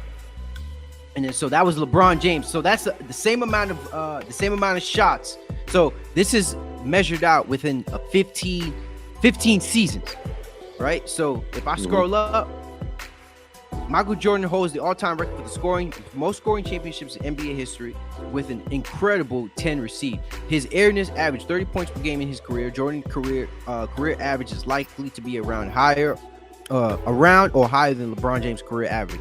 Of course, James has more overall points, but Jordan is considered more prolific scorer. LeBron James' statistics shows that he is a far superior overall basketball player, while Jordan had a higher overall scoring average. LeBron James is more efficient, who shoots better from 2 and 3. Both players have had lengthy NBA careers, with Jordan playing 15 seasons and LeBron James entering his 18th. Both players have accumulated over 30,000 points in the league. Jordan attempted 24,537 shots, right? Same as LeBron, and scored 32,292 points during the regular season. So 32,000 points, and then LeBron James had 33,918 points, right? So he shot the same amount of balls. He shot the same amount of shots, right? And had over at least 1,000 more points than Michael Jordan. So he was more efficient from the 2 and the 3. So he had better averages, bro. He was more efficient, right? So we talk about efficiency only until it matters, only until it doesn't matter when it comes to LeBron James, right? So with this whole scoring thing, we get it. The fact of the matter is, I'm not trying to look at this and say, okay, LeBron James is definitively overall better in every aspect than Michael Jordan. Fact of the matter is, what we're trying to say here is that there is a very valid and extremely valid argument for LeBron James in this GOAT argument, and that's the point that needs to be made here, bro. You know what I'm saying? It's not that it's closer than people think. Like it's exactly. It's way closer than people think. It's honestly neck and neck. It's neck and neck. It's neck and neck at this point. Like at this point, yeah. It's neck and neck at this point. If LeBron wins another championship at this part of his career, because he's definitely going to be all. It's almost locked in. It's locked in. Because it's like just the storyline, like because narrative drives these GOAT debates. And if LeBron could win a championship in his 20th season, GOAT, and be a defending champion going into his 21st season, come on, man. GOAT. You know what I'm saying? Because think about it like this. After Steph Curry won his championship with the Golden State Warriors, what were they talking about? What were they so quick to talk about the moment he won his Finals MVP? They said he was the greatest point guard. They already tried to put him in the top 10 when we already know Steph Curry isn't a top 10 player, right? And that's not to put anything. You said Steph Curry's not a top 10 player? Top 10 player of all time? You don't think so? Man. I think he is, bro. All time. I mean, it depends. I'll say this though. I'll say this. Like no. I'll say this though, Rick, because I mean, for me, like let's just say for somebody like me, if I'm grading from a standpoint where I'm rating the players that I've watched basketball, and I mean, you know what I'm saying, and I'm being we've watched Steph. Yeah, you know what I'm saying. We've watched Steph, so of course I'm going to have Steph Curry in my top 10 because you know that's what I've watched. That's the player I've evaluated, and that's the player, you feel me, I grew up playing. The reason why, you feel me, and Philippe and Rick can attest to this, Artem. I was not a LeBron James fan. You get what I'm saying? Trust me. Rick, you can attest to this, bro. I talk every all the way. I'm the only LeBron James fan in my family. Like I was the only one. My whole family hates LeBron. It was all Kobe. So trust me, bro, there was a lot of hate with LeBron James, man. But when you watch a man, right, have zero championships, bro, and then grow and get to this point where he's about to have the most scoring titles and already has 4 championships under his belt, come on, bro, you got to give him his credit. You got to give him his credit before you can even give Luka that expectation to say he's even gonna be even near LeBron James. Because right now, statistics on a yearly basis isn't enough to even compete with LeBron James. Let's be honest there. It's not enough to compete with LeBron James' career. You need to have at least 10. You need to be the best player. I'll say it like this. You need to be the best player for a decade in order for you to even be in that conversation with LeBron James. Point blank, period. You need to be the best player for a decade in order for you to even be in that conversation with LeBron. Bottom line, bro. That's the bar. That's the bar. That's the new bar, yeah. So yeah, that's at the least bar. That's the bar, bro. You know what I'm saying? And the only player that I even see out of this new generation to take that mantle as of right now is Giannis. That's it. That's it. That's the only player who can take it as of right now. I agree. It's not Kevin Durant. I feel like Giannis is gonna have a not Luka, not Joker. I feel like Giannis is gonna have a Jordan-like career. I don't see him ever leaving a Buck. He already has, bro. He already has, cause, and I brought this up in the video before, and Rick, and I know you've heard me say it before. Yep. Everything when we talk about accolades, right? We talk about accolades because we talk about Luka. You brought up Luka, right? He said, "Oh, on a yearly basis, the stats that he has now is already better than LeBron James. But guess what? The accolades in which you bring up about Michael Jordan that puts him over LeBron James, guess what?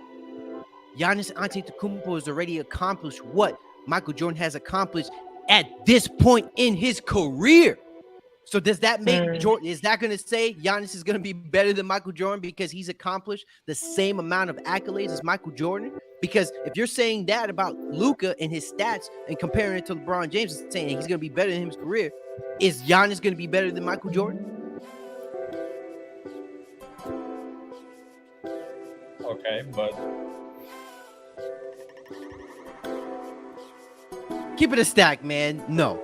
Let's be honest. Giannis is not going to have a better career than Michael Jordan. So you see how that conversation links in, bro. But you could never say never, though. You don't know. We don't know what's gonna happen with Giannis' career yet. Okay. Like, No, you're it's right. still pretty early in his career. Like, so like you said, he accomplished a lot early. So never say never. Giannis could. Who knows? He can one day just be like, you know what? I want to go to LA and play for a super team. I changed my mind, and then get 8 rings. So you know, we can't say anything. You never know. it would be the Clippers then, because Lakers ain't winning now. any reason to just hate on this man LeBron, man. Nah, Pat, you don't think Stephen Curry top 10 all time? Well, if we talk about all time, Objectively. like I said, Yeah. Now, objectively, right? So if I just had to go down the list, we talking about, because first off, we gotta look at the players who you can't take out. I feel like Hold on. take I out- gotta get my notepad for this. It's because you can't take out Shaq. Okay, Hold on. You can't take out. You You can can't take out. You can't take Shaq. out Shaq for Steph Curry. You can't take. Okay, out you can't take out Will. Shaq. Or You can't take Kobe. out Will. You Or can't take Will. out Kareem. No, You can't take out Magic no. as of yet. Until Magic. I would take out Larry. If Steph Curry wins his 5th championship, then you know that right there is gonna Kobe. make Steph Curry. You got LeBron. You can't take out Kobe. You can't take You out. can't take out Larry. Jordan or LeBron. Larry. You know what I'm saying? Larry Bird. I I wouldn't would take out Larry Bird. I would take out You Larry want to Bird. take out? Okay, but hold on. For Steph, Okay. specifically for Steph. Okay, Larry Only Bird be- would probably be the one that's up in the air, but let's see. Yeah, for So sure. one, I two, wouldn't three, take out four, Tim five, Duncan. 6, 7, Me 8. personally, I'm Tim not taking Duncan. out Tim Duncan. You Okay. get what I'm saying? Yo, Yeah. the backboard emperor? Hell no. How about How about Kevin Durant? No, Kevin Durant. What about you, Arnold? You think Kevin Durant? I don't know. Like, you know what I mean? That's why I'm throwing names out there. You know, we gotta. Bro, but See Kevin what's going Durant on. can be top 10 too.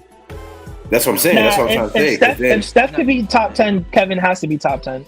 Why Because not? then you have to throw Giannis in there. Like, if you throwing Kevin Nah, Durant, I don't in, think so. I don't think so. Nah, because I'm Giannis sorry. had a better No, career than Yeah, KD he'll have so a better far. career. He'll have a better career than Yeah, so KD, bro. because top 10 That's is why- clearly not just skill. It's like it's career.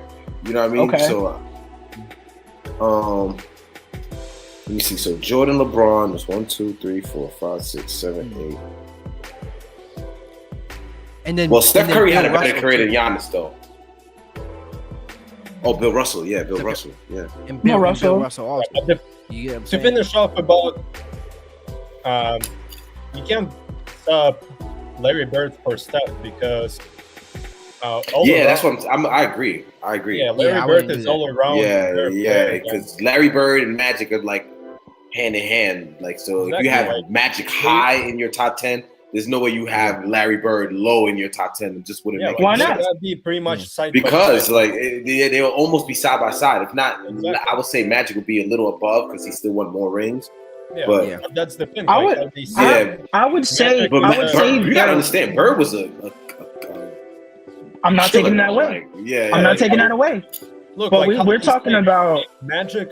Magic is a greater player, but Bird is a better player. Yeah, I agree. So it's like then, because now if you think Steph Mhm. transcended the game, like how Magic and Larry did. and Larry did. So that about transcending, Hakeem? like he transcended the game. Hakeem Olajuwon. Word. Yeah. Word. Dominance That's though, 10. but I would consider Number Hakeem and Shaq in more that dominant category, like Giannis, Shaq, Hakeem. Wilt. You know what I mean? They're more dominant players. Like they were just stronger and bigger than everybody. You know what I mean? Skill wise, Magic Johnson, Kobe, LeBron. Like you know what I mean? That's just talent and skill. You know what I'm saying? So I don't know. It's tough. It's tough. There's just so many players now. I don't know.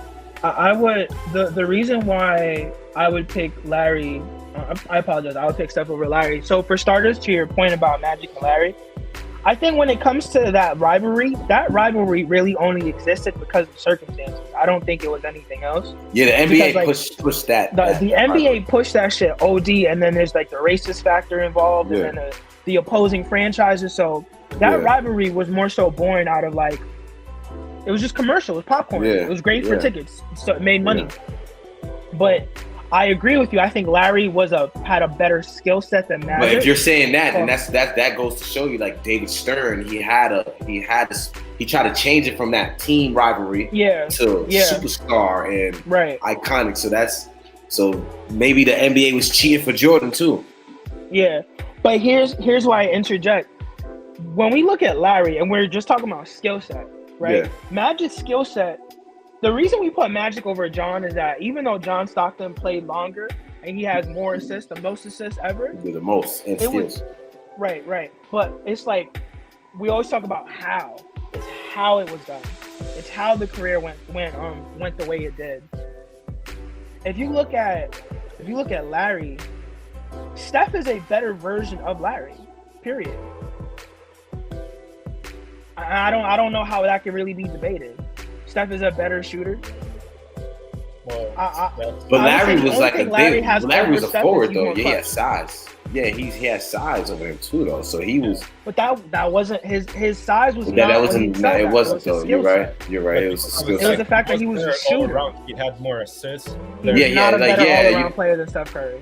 That's more ridiculous. I might have to look that up. Pat, can we pull up the Steph Curry, Larry Bird stats? Yeah, he got more NBA first teams, more seasons of MVPs. I think you muted too, Pat. I can't hear you. Yeah, I got you. Larry will definitely have more rebounds. Obviously, it's his position to be in the paint, given the fact that he's a forward. But if you look at Steph, we talking about somebody that touches the ball and can score from half court. He can score from the opposing team's court. As soon as this man touches the basketball, he can score. That's one. Yeah. Right? Larry's ability to score, granted, I'm not saying that he wasn't a half-court shooter like Steph, but not on the same level, not at the same consistency, not with the same pressure. We've seen Steph Curry literally have an entire body in his face. An entire body in his face. Can't even see the net and still make it. Okay, so you see, Steph Curry has 4 rings, while Larry Bird only has 3. But with those 3 rings, he got Finals MVP twice, while Steph only got Final MVP once. Oh, hold on, I'm because I know where you're getting at. I want to bring it up so we can at least see it. You get what I'm saying? So let me just bring it up for you.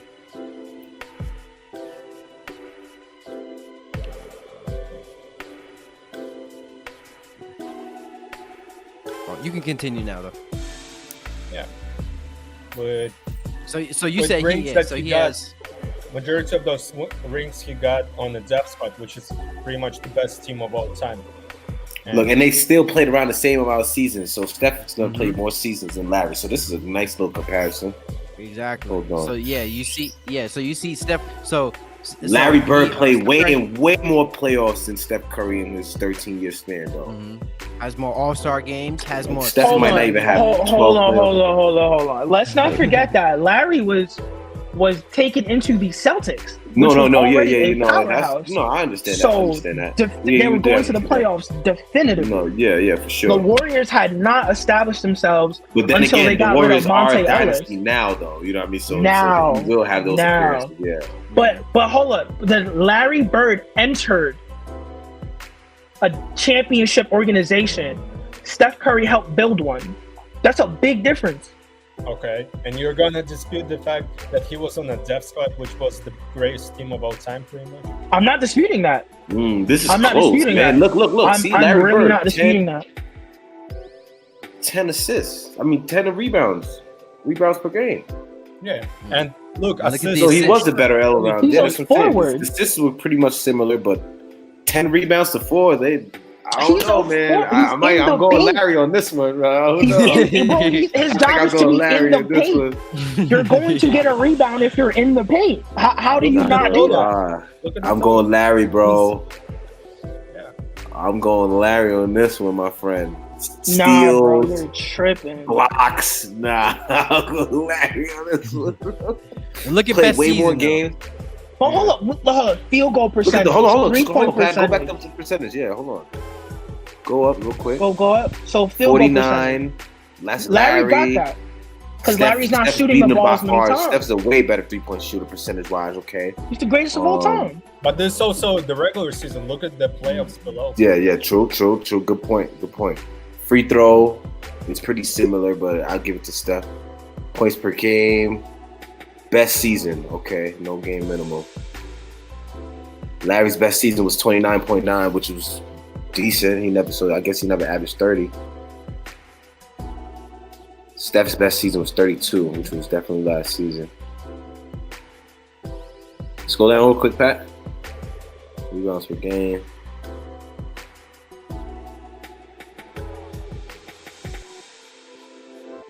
Oh man, it's close. It's close though, but I think I'm going Larry though. I don't know, man. Look at the playoffs. I want to see that. No, that was what he was looking at. No, this regular season. No, that was best season. That was their best season. What's the playoff stats? Oh, there you go right here. This is Show? playoffs right here. This is playoffs right here. Playoff stats. Boom. 23 to Steph's 26. This is when it gets okay. Larry more rebounds, of course. Larry More a little assists, bit more more assists, steals, 30. more blocks. By 0.3. Come on now. By 0.3. Nah, but look at the point difference though. Steph is scoring like 3 points. So let me see. Total points, and this is playoffs, right? Larry Bird.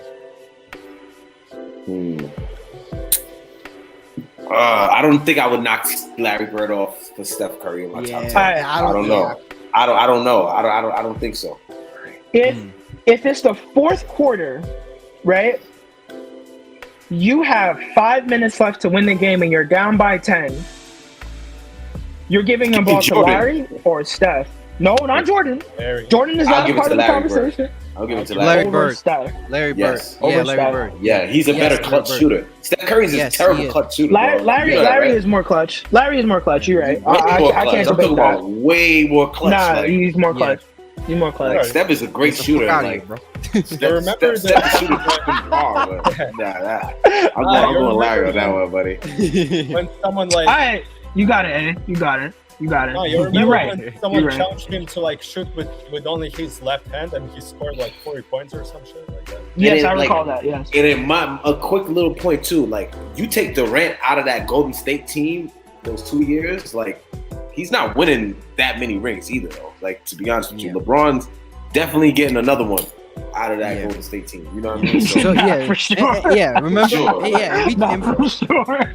And we talking about Kevin Durant, right? Remember the reason why Kevin Durant went to the Warriors in the first place? If we could be honest, it wasn't because of that 3-1 Warriors team. Let's be honest. The reason why he went to that team is because he couldn't beat LeBron James. He couldn't go against LeBron James, bro. But during that time, KT was the best player on the team, not Steph Curry. Oh yeah, he was. Yeah, he was. Nobody's disputing For sure. it. But remember the fact that they needed him to play against LeBron James in the finals, bro. You get what I'm saying? That was the reason. That was the real reason why they needed him. Because remember, they created a juggernaut to just make sure LeBron couldn't win. Exactly, bro. That's the real reason. Because Kevin Durant, even if he beat the Warriors, he had a losing record against LeBron James. He wasn't beating LeBron James on OKC. He had a losing record against LeBron James. A lot of players had losing records against LeBron James during the 2010, during that decade. You get what I'm saying? Mm-hmm. And even if you were to have a better record against LeBron James, guess what? That team was overwhelmingly better. They had a better roster. They had better personnel on their team. You get what I'm saying? Mm-hmm. So I was just gonna say a different hypothetical because I feel like it's interchangeable. So would you take out Larry for Kevin? No. No. Kevin Durant's not in my top 10, to be honest with you. Like, You stop. Kevin Is he Durant doesn't make close? my. Hold on, let me see. You It's stop- close. I have LeBron. It's close. It's definitely Jordan, close. Kareem. Is he like number 11? Well, Yeah. no, let me tell you this. Kevin Durant, when his career is all said and done, he'll be Top 15? more than likely a top 15 player. Very close to top 10. If he can win another championship in Brooklyn, me personally, I'll put him in my top 10. If he can win a championship in Brooklyn. If he could win a championship in Brooklyn, I'll give him that as well. Yeah. You But- get what I'm saying? But To be honest with you, I don't know. But the only definitive argument that you could say about LeBron James, the only definitive argument you could say about Kevin Durant is that he's the third best small forward, the third best three of all time. Because if you list it out, it's LeBron James, it's Larry Bird, and it's Dr. J. What Dr. about Dr. J? Kevin Durant. Julius Nah, Erving? hold on, bro. Hold on. Uh, So for starters, Dr. J is not better than Kevin Durant. He's a great basketball player. Definitely one of the greatest to ever touch a basketball. He's not better than Kevin Durant. And the fact that you're saying you would go with Larry Bird over Kevin Durant. Kevin Durant sits 7 feet tall. 7 feet tall. You can't even necessarily guard him. If he misses a shot, it's not because of you, it's because of him. okay, so let me ask you this: since we go Yeah. talking about Kevin Durant like that, right? Who are we taking? Okay. I was talking about career, but if it's a Because skill wise, then Kevin Durant for sure. Because who would you say is a better point guard in their career? Isaiah Thomas or Kyrie Irving? We know Kyrie Irving's a better skill Isaiah player. Thomas. The fuck? Exactly, bro. Isaiah That's Thomas. what we're saying. So that's the same That's what argument. Yeah. That's what we're saying. Is That's Larry Bird? that's not the same. That's not the same. That's not the same. Yes, The it reason is. why it's That's not exactly what the we're reason saying. no. The reason why it's not the same is because Kyrie Irving, the only reason he won a championship is because he was with LeBron. That's one. So he never won a championship on his own merit. And the only reason why Durant won a championship because he was with on the Warriors.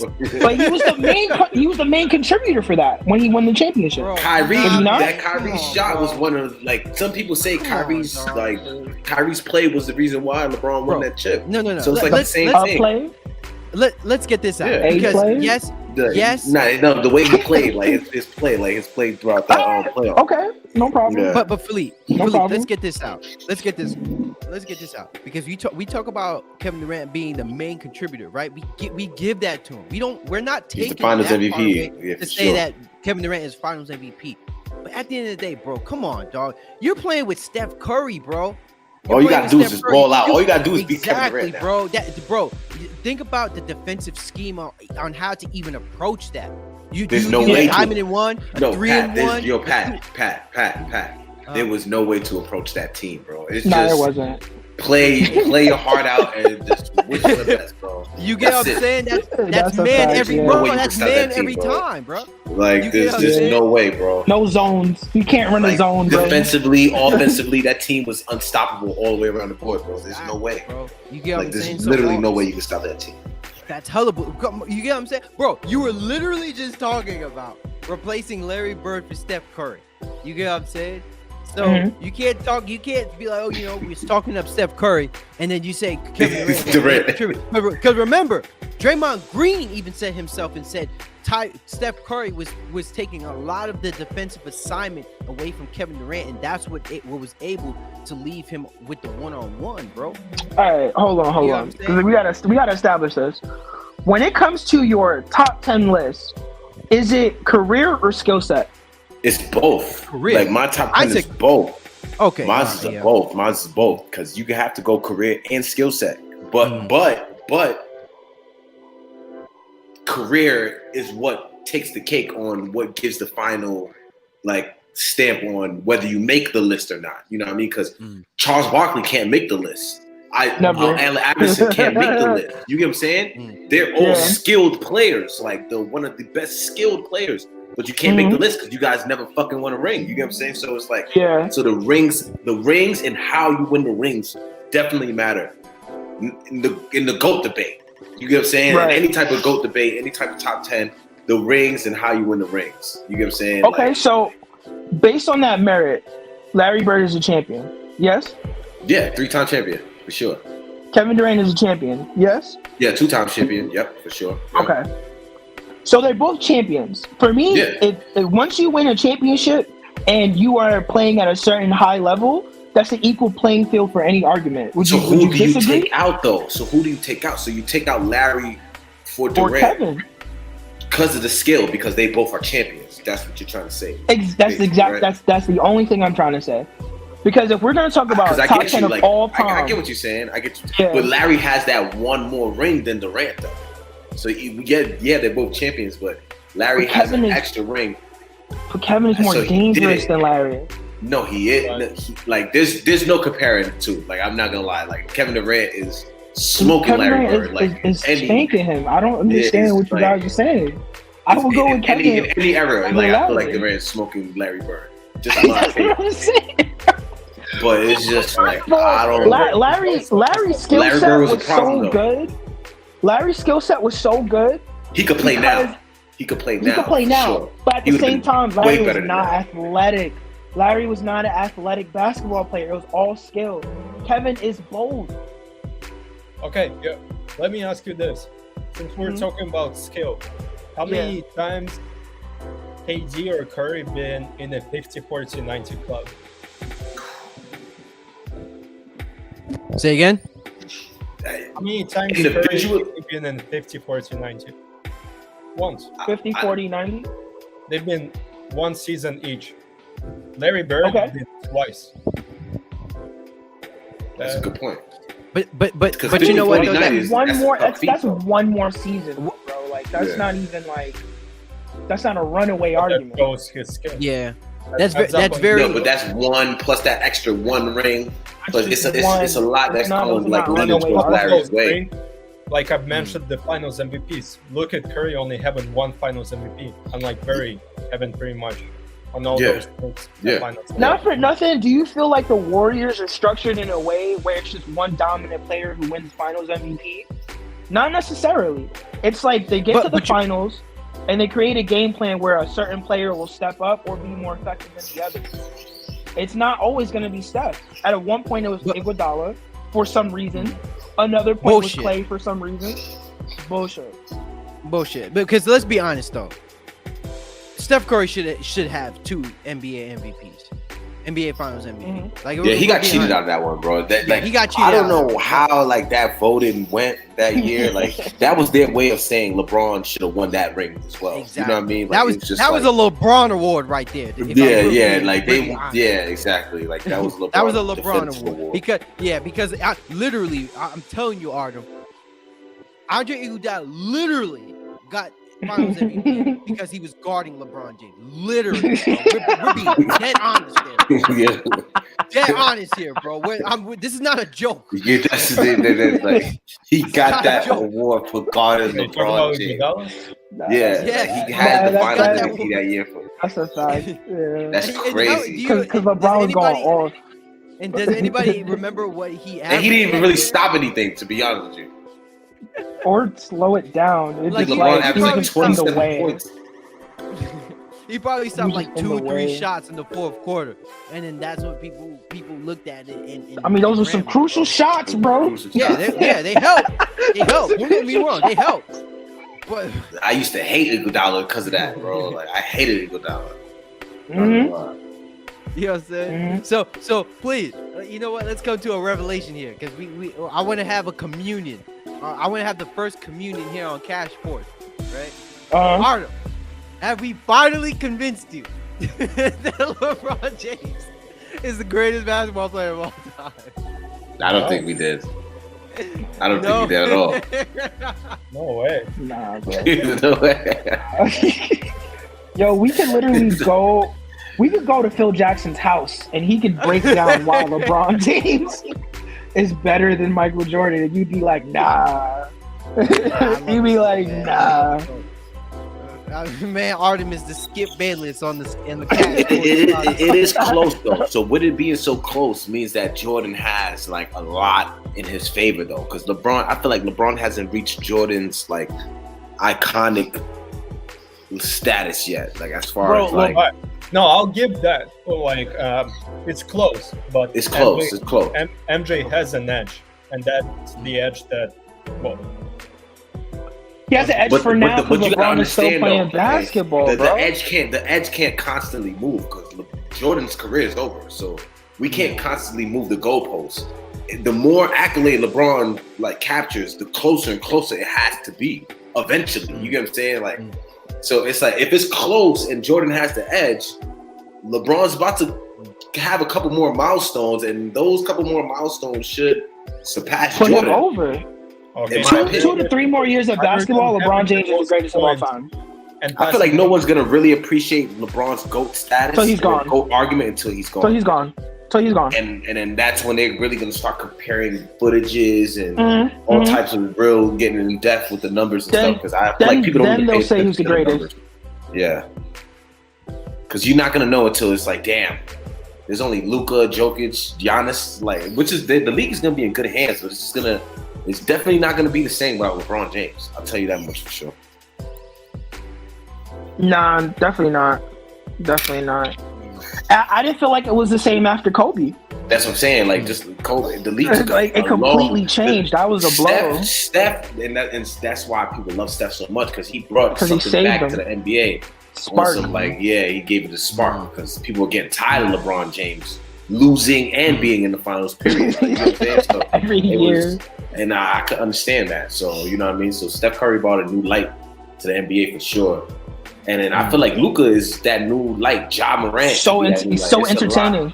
Yeah, it's a lot of entertaining players on the come up. Giannis, like, it's interesting. It's not one player. It's gonna be finally like back to it just being up in the air. Like, we don't know who's gonna win every year for the next 10 years, 11 years. Like, anybody could win, basically. But when LeBron steps out, there's going to be a sense of, damn, who is the dominant player playing basketball right now? It's gonna easily be Giannis. I feel like Giannis is gonna snatch that crown. He's gonna make it. You know what? I want to show y'all this. And I just got this on The Athletic. Continue the conversation, but this is going to be the NBA top 125 players for 2022 to 2023. Best of the tier 1. Y'all can continue the conversation. Yeah. I'm bring it up. I'll say this. Sure, I'll agree that Giannis will be the best player in the league, but it's the closest competition probably of all time in NBA history with Giannis, Jokic, Embiid. Mm-hmm. That's gonna be crazy. Yeah, Luka. Yeah, that's gonna be a crazy era.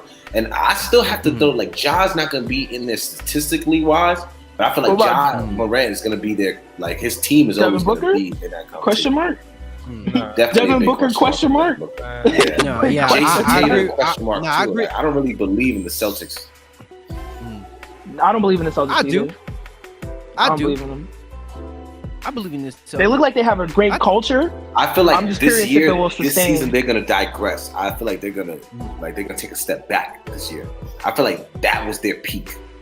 That final, Why do you just feel like they'll take a Phoenix. step back? Because I just feel like I don't know. I feel like all the other teams are gonna get better and better. Like, it's just I feel like the Bucks are gonna be better next season.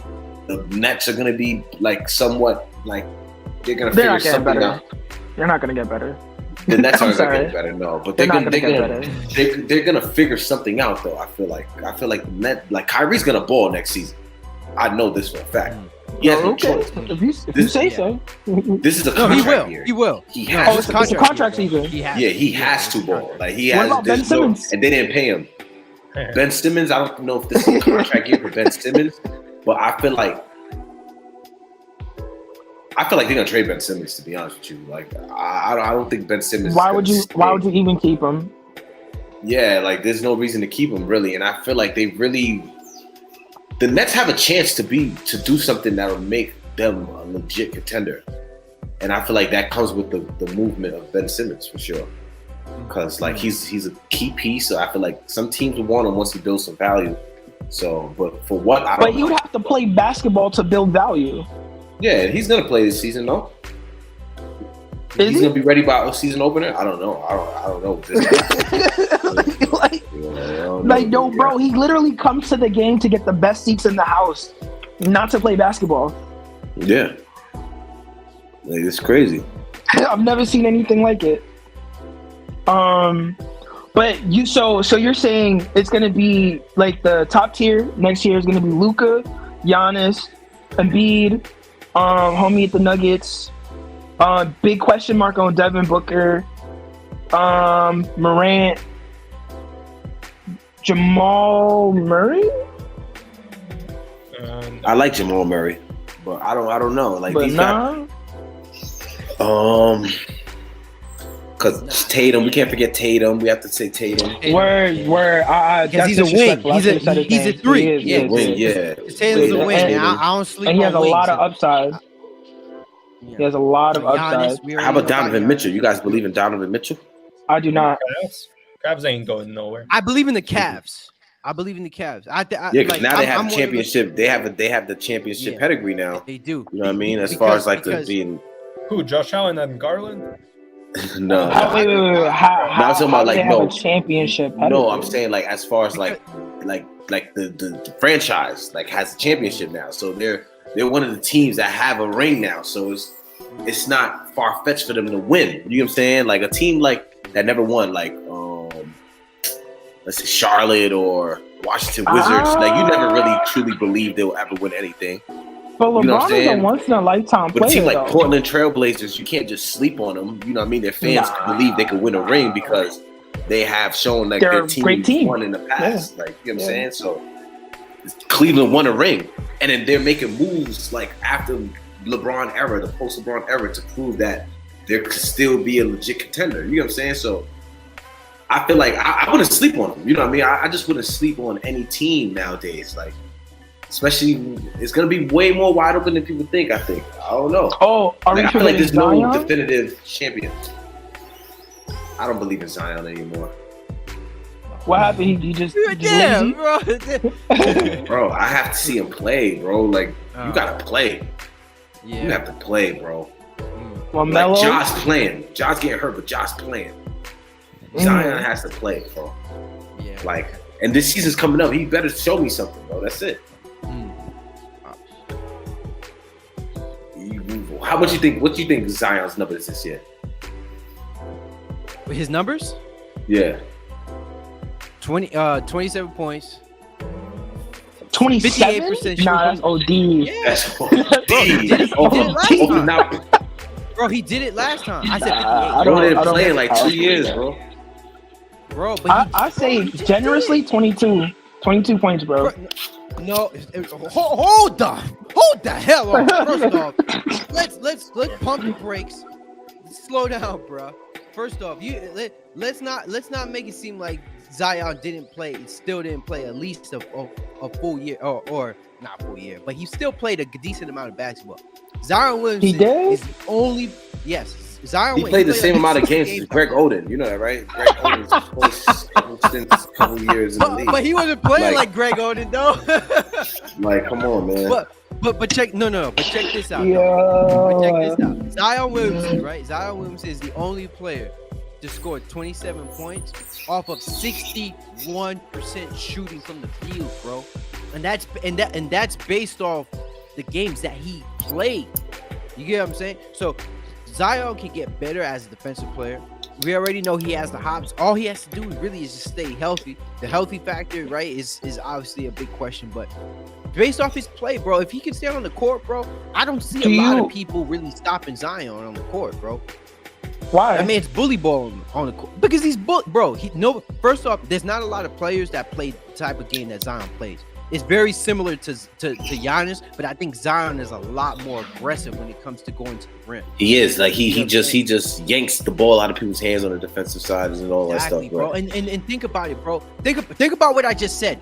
He's the only player to have 27 points per game off of 61% shooting from the field, bro. Mike, I just You know what I'm have a saying? quick question. I have a quick question. When you talk about performances like that, does it matter who it is against? Does it matter who's against? Yeah, like for him to I have mean, a game like that, which is great. He did it multiple times, but against who? Who did he do that I mean, against? he averaged it. I mean, he averaged it for the season. That's a season average. That's not single. season game. average? He did that throughout the Yeah, year. he averaged Yes, 27. bro. Yeah. Okay. Yeah, bro, for the season. Yeah, it was Bro, 27 and 8, I think. understand what I'm saying, bro. And like I said, I'm not trying to say this is like I gotta see him the play ball. goat bro, of I'm sorry. stats. That's what I'm saying. It's You been so understand? long. It's like what the hell? Yeah, I yeah, barely Like, what is it it? has Has been I a don't bit. even recall, bro. Like, Bro, when I'm telling you, I know, like, I know. Within really? like 10 feet from the like rim, he's Yeah, he dominant. got it. Like, yeah, he like I But know that. if you get a little and I know he further, could like, dunk what's his his life. I mid-range? know he could dunk out the gym, but what's his post game like? you know what I mean? Exactly. Like bro, you know what I'm you're saying? not Like stopping him at the post game. Bro, his post game is bro. it's putting his weight on you and spinning. Like that's all I see. Bro, Like think of Charles Barkley, but more aggressive in a sense. I gotta see see him. it. Yeah, exactly, bro. I It's just been a while, gotta bro. see him play Like basketball. and remember, bro, I'm telling you from what I've seen, he's still. No, I know. he's No, still- I remember. But I'm just saying, Yeah. like, I just like it's been so long, and like teams are not like I don't know, like yeah. And then teams like, adjust. teams adjust, you know, and it's Like been you so couldn't long. you couldn't adjust to Shaq Bro, this because is- of how much this of is a freak of basketball, nature though, he bro. is. This is basketball. But the teams do adjustment adjust. isn't the same as football Yeah, as it is in basketball. You Well, know what how- I'm saying? what do you- we'll what do see you though. mean? We'll see. What do you what do you mean it's not the same as far as adjustment? Because Because at if the end that's of the day, like, case, then the Warriors would have won more championships if the entire NBA did not adjust to that play style. Wouldn't you say so? Because because here's the thing. With Warriors, the only thing or with a team that shoots, the only thing that one of the biggest things that stops a team that's really good at shooting is when they're not dropping their shots. That's one of the biggest reasons why the Phoenix Suns didn't win against the Milwaukee Bucks, because they weren't knocking down their shots. So they're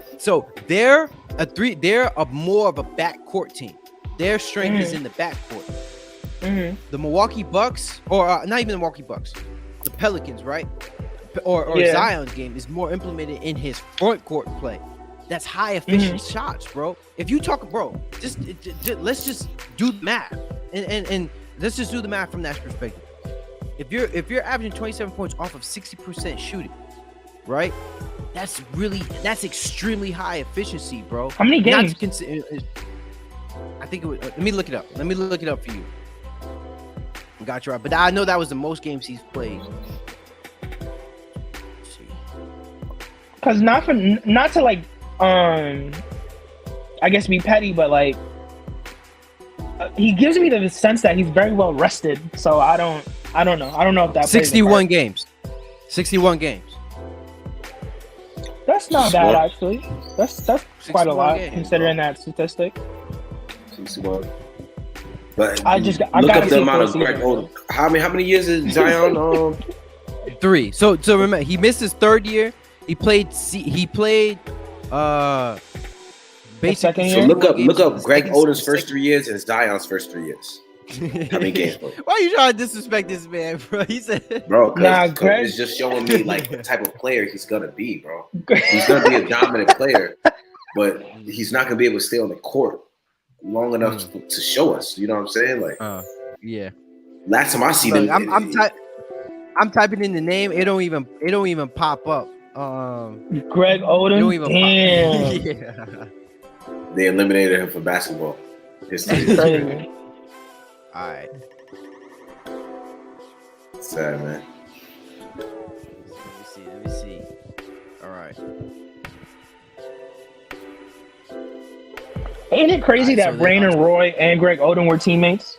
This random statement. Damn. So Yeah. Greg Oden overall, he's played 3 seasons compared to Zion's 2. Right? Greg Oden played in 2 playoffs. Zion already has an All-Star. He's already been an All-Star. Greg Oden has never been an All-Star because that year I just told you about, that was the year he was also an All-Star also. Right. Right? So Great performance. off the years that he's played, he averages 25 points. He averages more points, more rebounds, more assists, more steals, more Greg Oden has more blocks. He already has more points. Greg Oden has more rebounds. Zion has more assists, more steals. Greg Oden has more blocks, but then Greg Oden has more games by like 20. He's played 20 more games than Zion. right? Mhm. And then so Mhm. when you in the talk same about amount of time, right? Yeah. right, and then when you talk about field goal averages, right? I'm looking at field goal averages. Zion is 60% shooting from the field. Zion is 33% from three and 68% from the free throw line compared to Greg Oden's 65%. So his best season was 27, 7 rebounds compared to Greg Oden's 8 rebounds. Let me bring it up.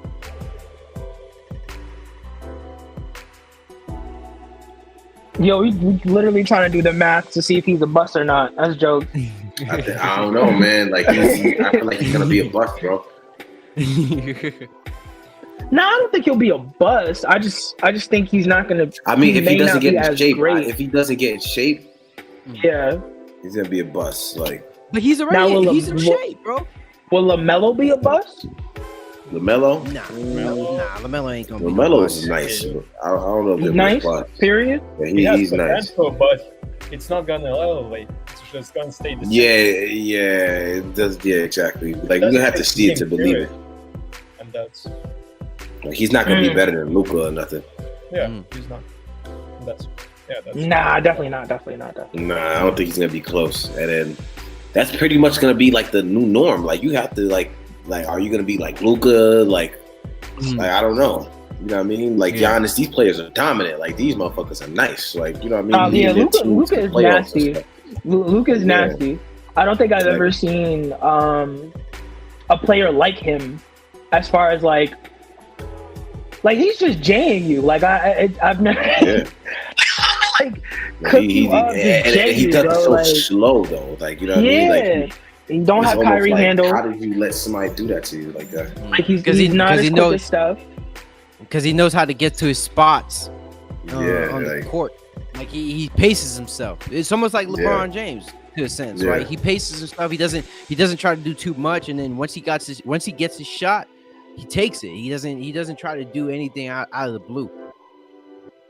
It's crazy. Yeah, He ain't no he's Russell wild on the Westbrook. Suns too. Oh, boy. He's nice. I definitely respect Luka's game. But Pat, you So gotta pull up the thing you was looking up, the best players, Oh, the expected best players after LeBron. I got you. No, LeBron is on the list. Give me a second. How can LeBron be on the list if he's gone?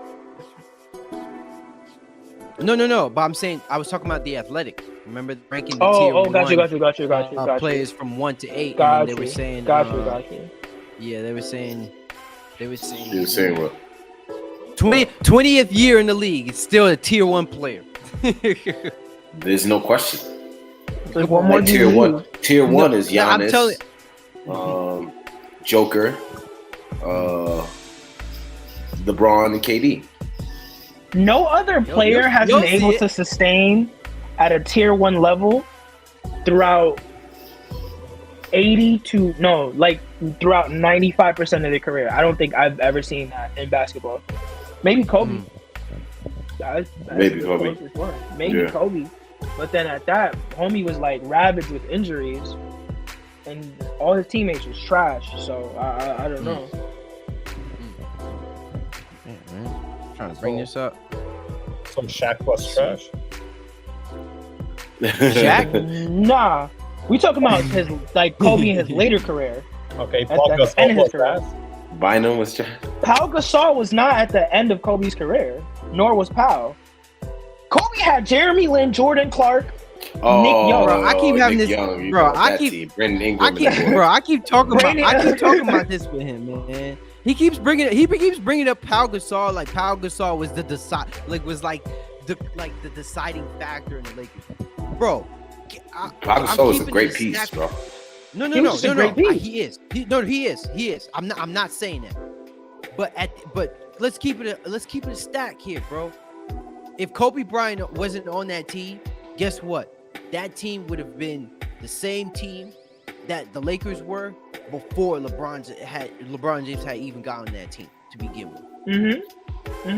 Like let's keep it 100 though, because Pau Gasol was the second best player on that team, and that says a lot when you're looking at the other players on the roster. You're talking about Derek Fisher, Lamar Odom, Meta World Andrew Peace, Bynum. Andrew Bynum, Shasha Vujicic, Shannon Brown. Come on, bro. Come on, bro. You know what I'm These saying? are not you're championship bringing caliber up Pau players, Gasol, bro. but if it on any other team, on any other Big Three team now, Third or Pau fourth Gasol would be option. he would be the third best player on the team, bro.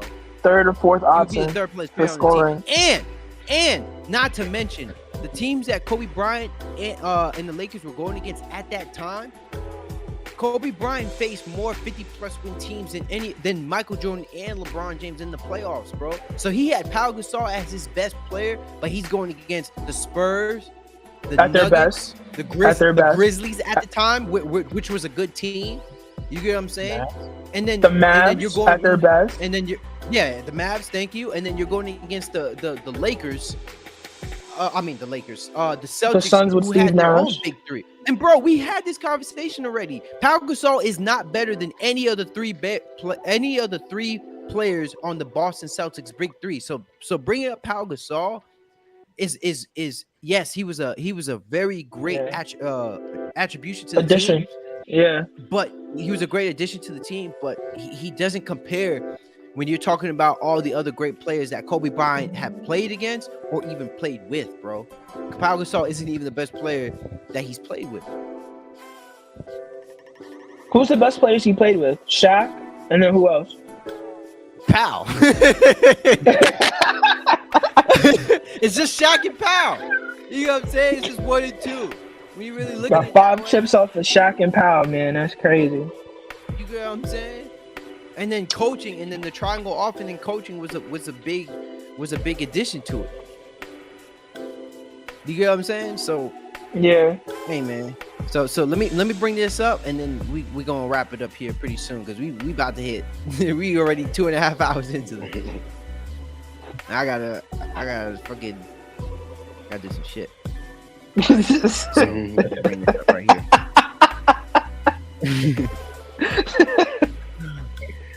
I'm saying, like, yo, I got things to do.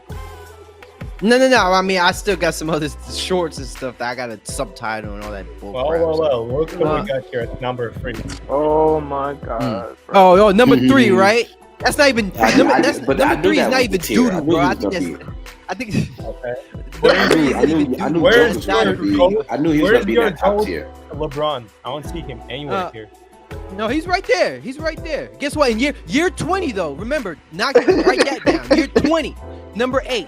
Nah, Let's see LeBron's if Jokic supposed to is be a gonna little higher. They're tweaking. Yeah. Let's see if Jokic. Yeah, I would put Kawhi over LeBron. Number 8 in year 20, bro.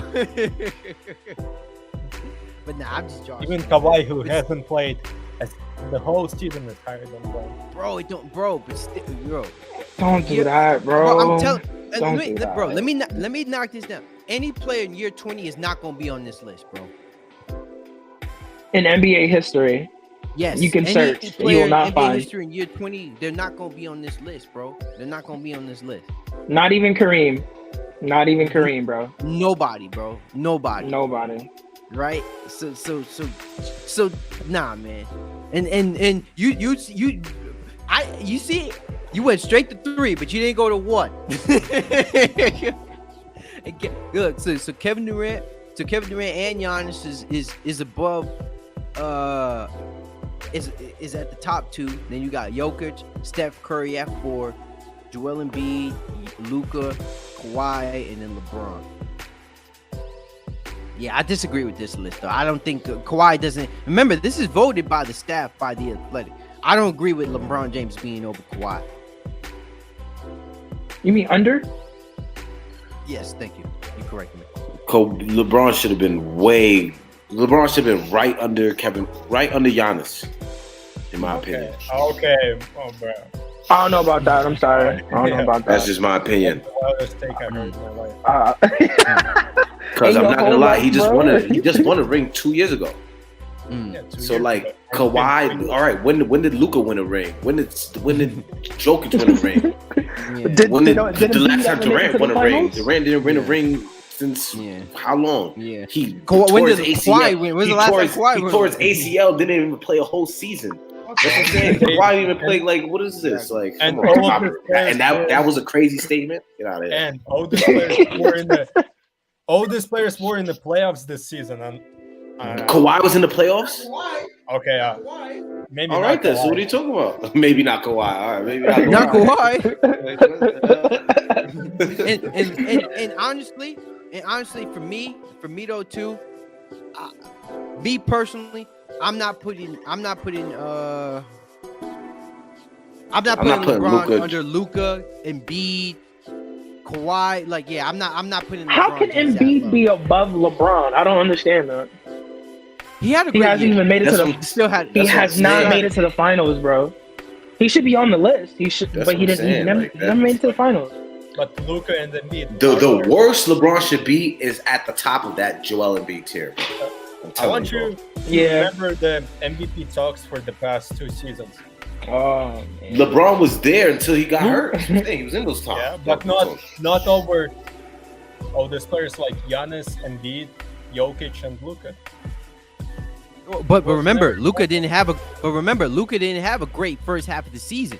You talk about him being MVP, but why wasn't he MVP in those years?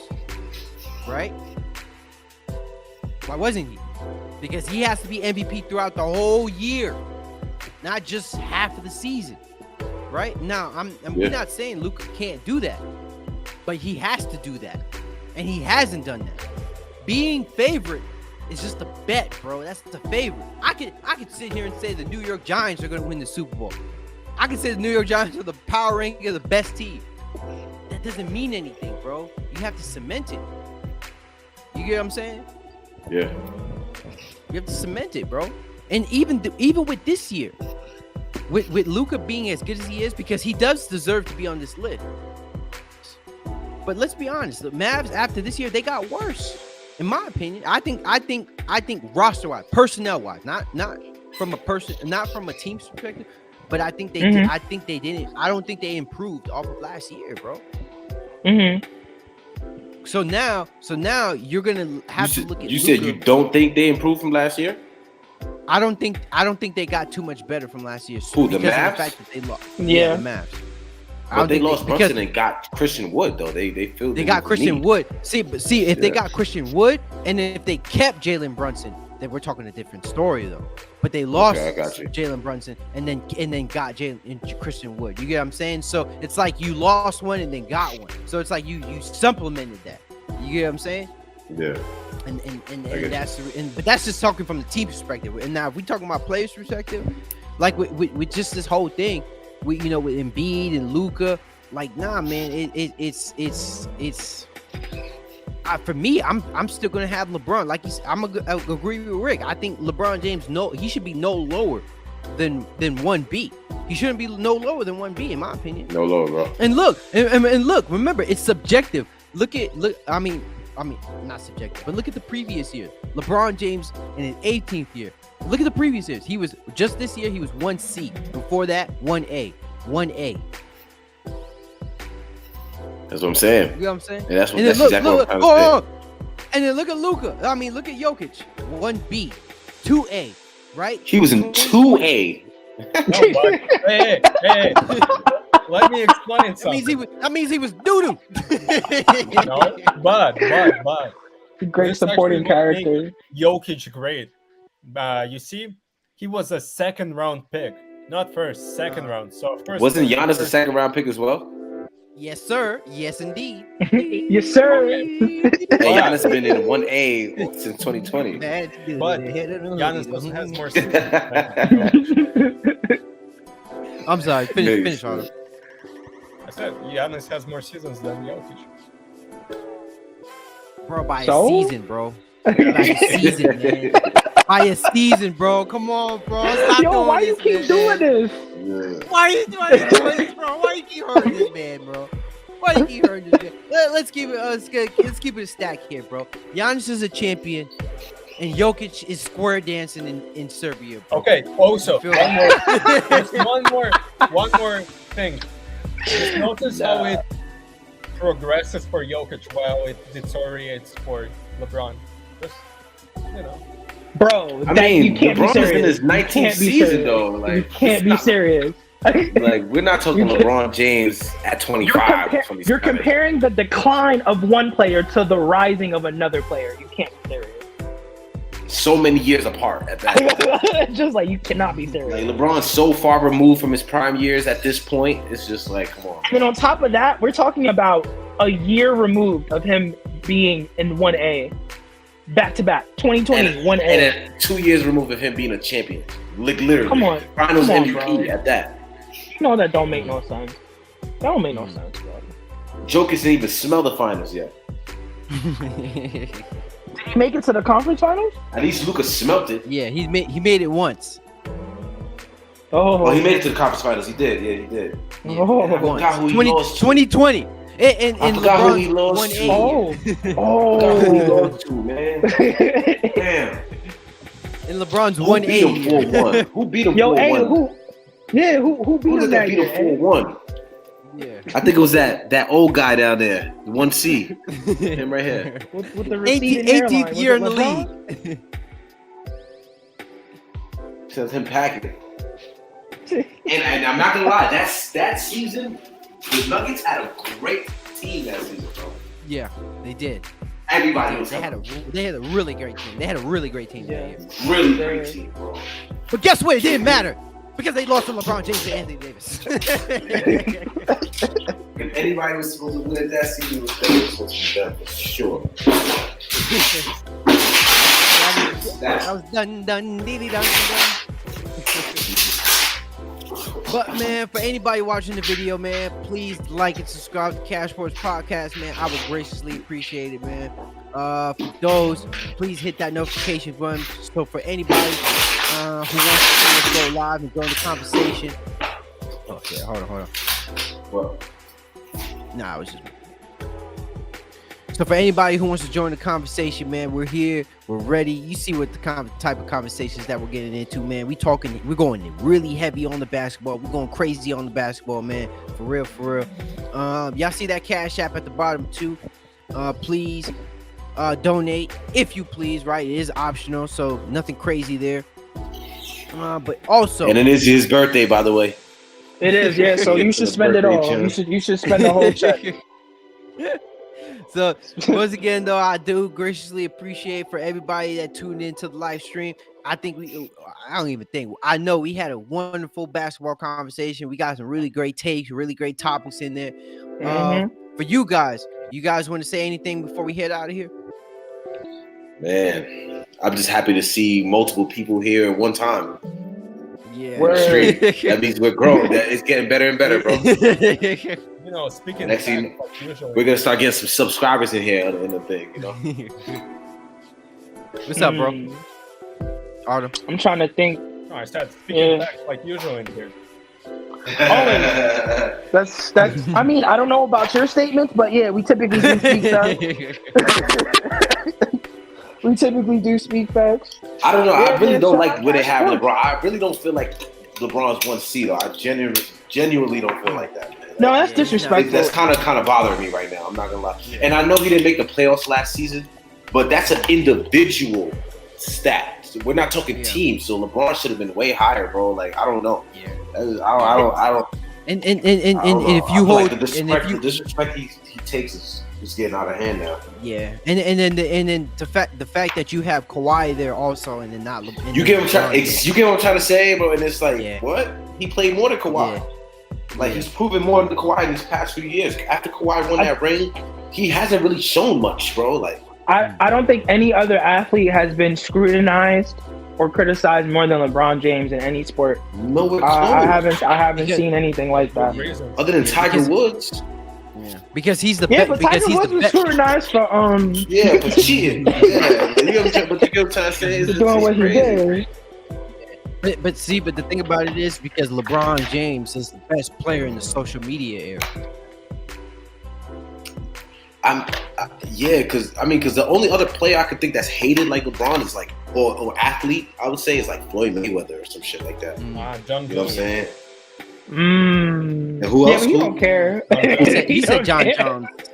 John Jones, No, I feel like MMA. that's hard to messing say. himself up, bro. MMA is not That's a big hard to enough. say, yeah. MMA is not a big enough sport yet, because it's still very new. Like MMA is Yeah. a real new sport, so it's not really. And it's like, not every day. Yeah, It's not it's not every like, day, exactly. So people don't really. You don't. Like, there's no household. Conor McGregor is a household name. John Jones Yeah. was not the household name for that long. Silva was. Anderson Silva. Like, you know, Yeah. certain guys. Yeah. Like, John Jones wasn't for that long. It's just because he kept messing up. Granted, like his greatness is undeniable, but he just kept messing up. Yeah. Kept messing up, bro. Like, he wasn't That's consistent. not at all. That guy. The face of it. Because during John Jones was the same time during like Silva and all those other guys and like Conor McGregor. Like, it was never just John Jones. Nah. Yeah. You had Rampage Jackson. You had a lot of guys. Yeah. So anything else before we get out of here? Shout out Close Cash Sports, statement. bro. Yeah, man. Game House of Dragons tomorrow, man. That's a fact. Yes, sir. Yes, sir. But yeah, nah, I'm good, man. It was a good stream, though. I got nine. Yeah, It was a great stream. one. It was a great one for sure. So for those, All right, bro. once again, so for those, once again, thank you for tuning in to Cash Sports Podcast. Once again, have a wonderful day. Have a wonderful time. I graciously appreciate it. Thank you, and have a wonderful time.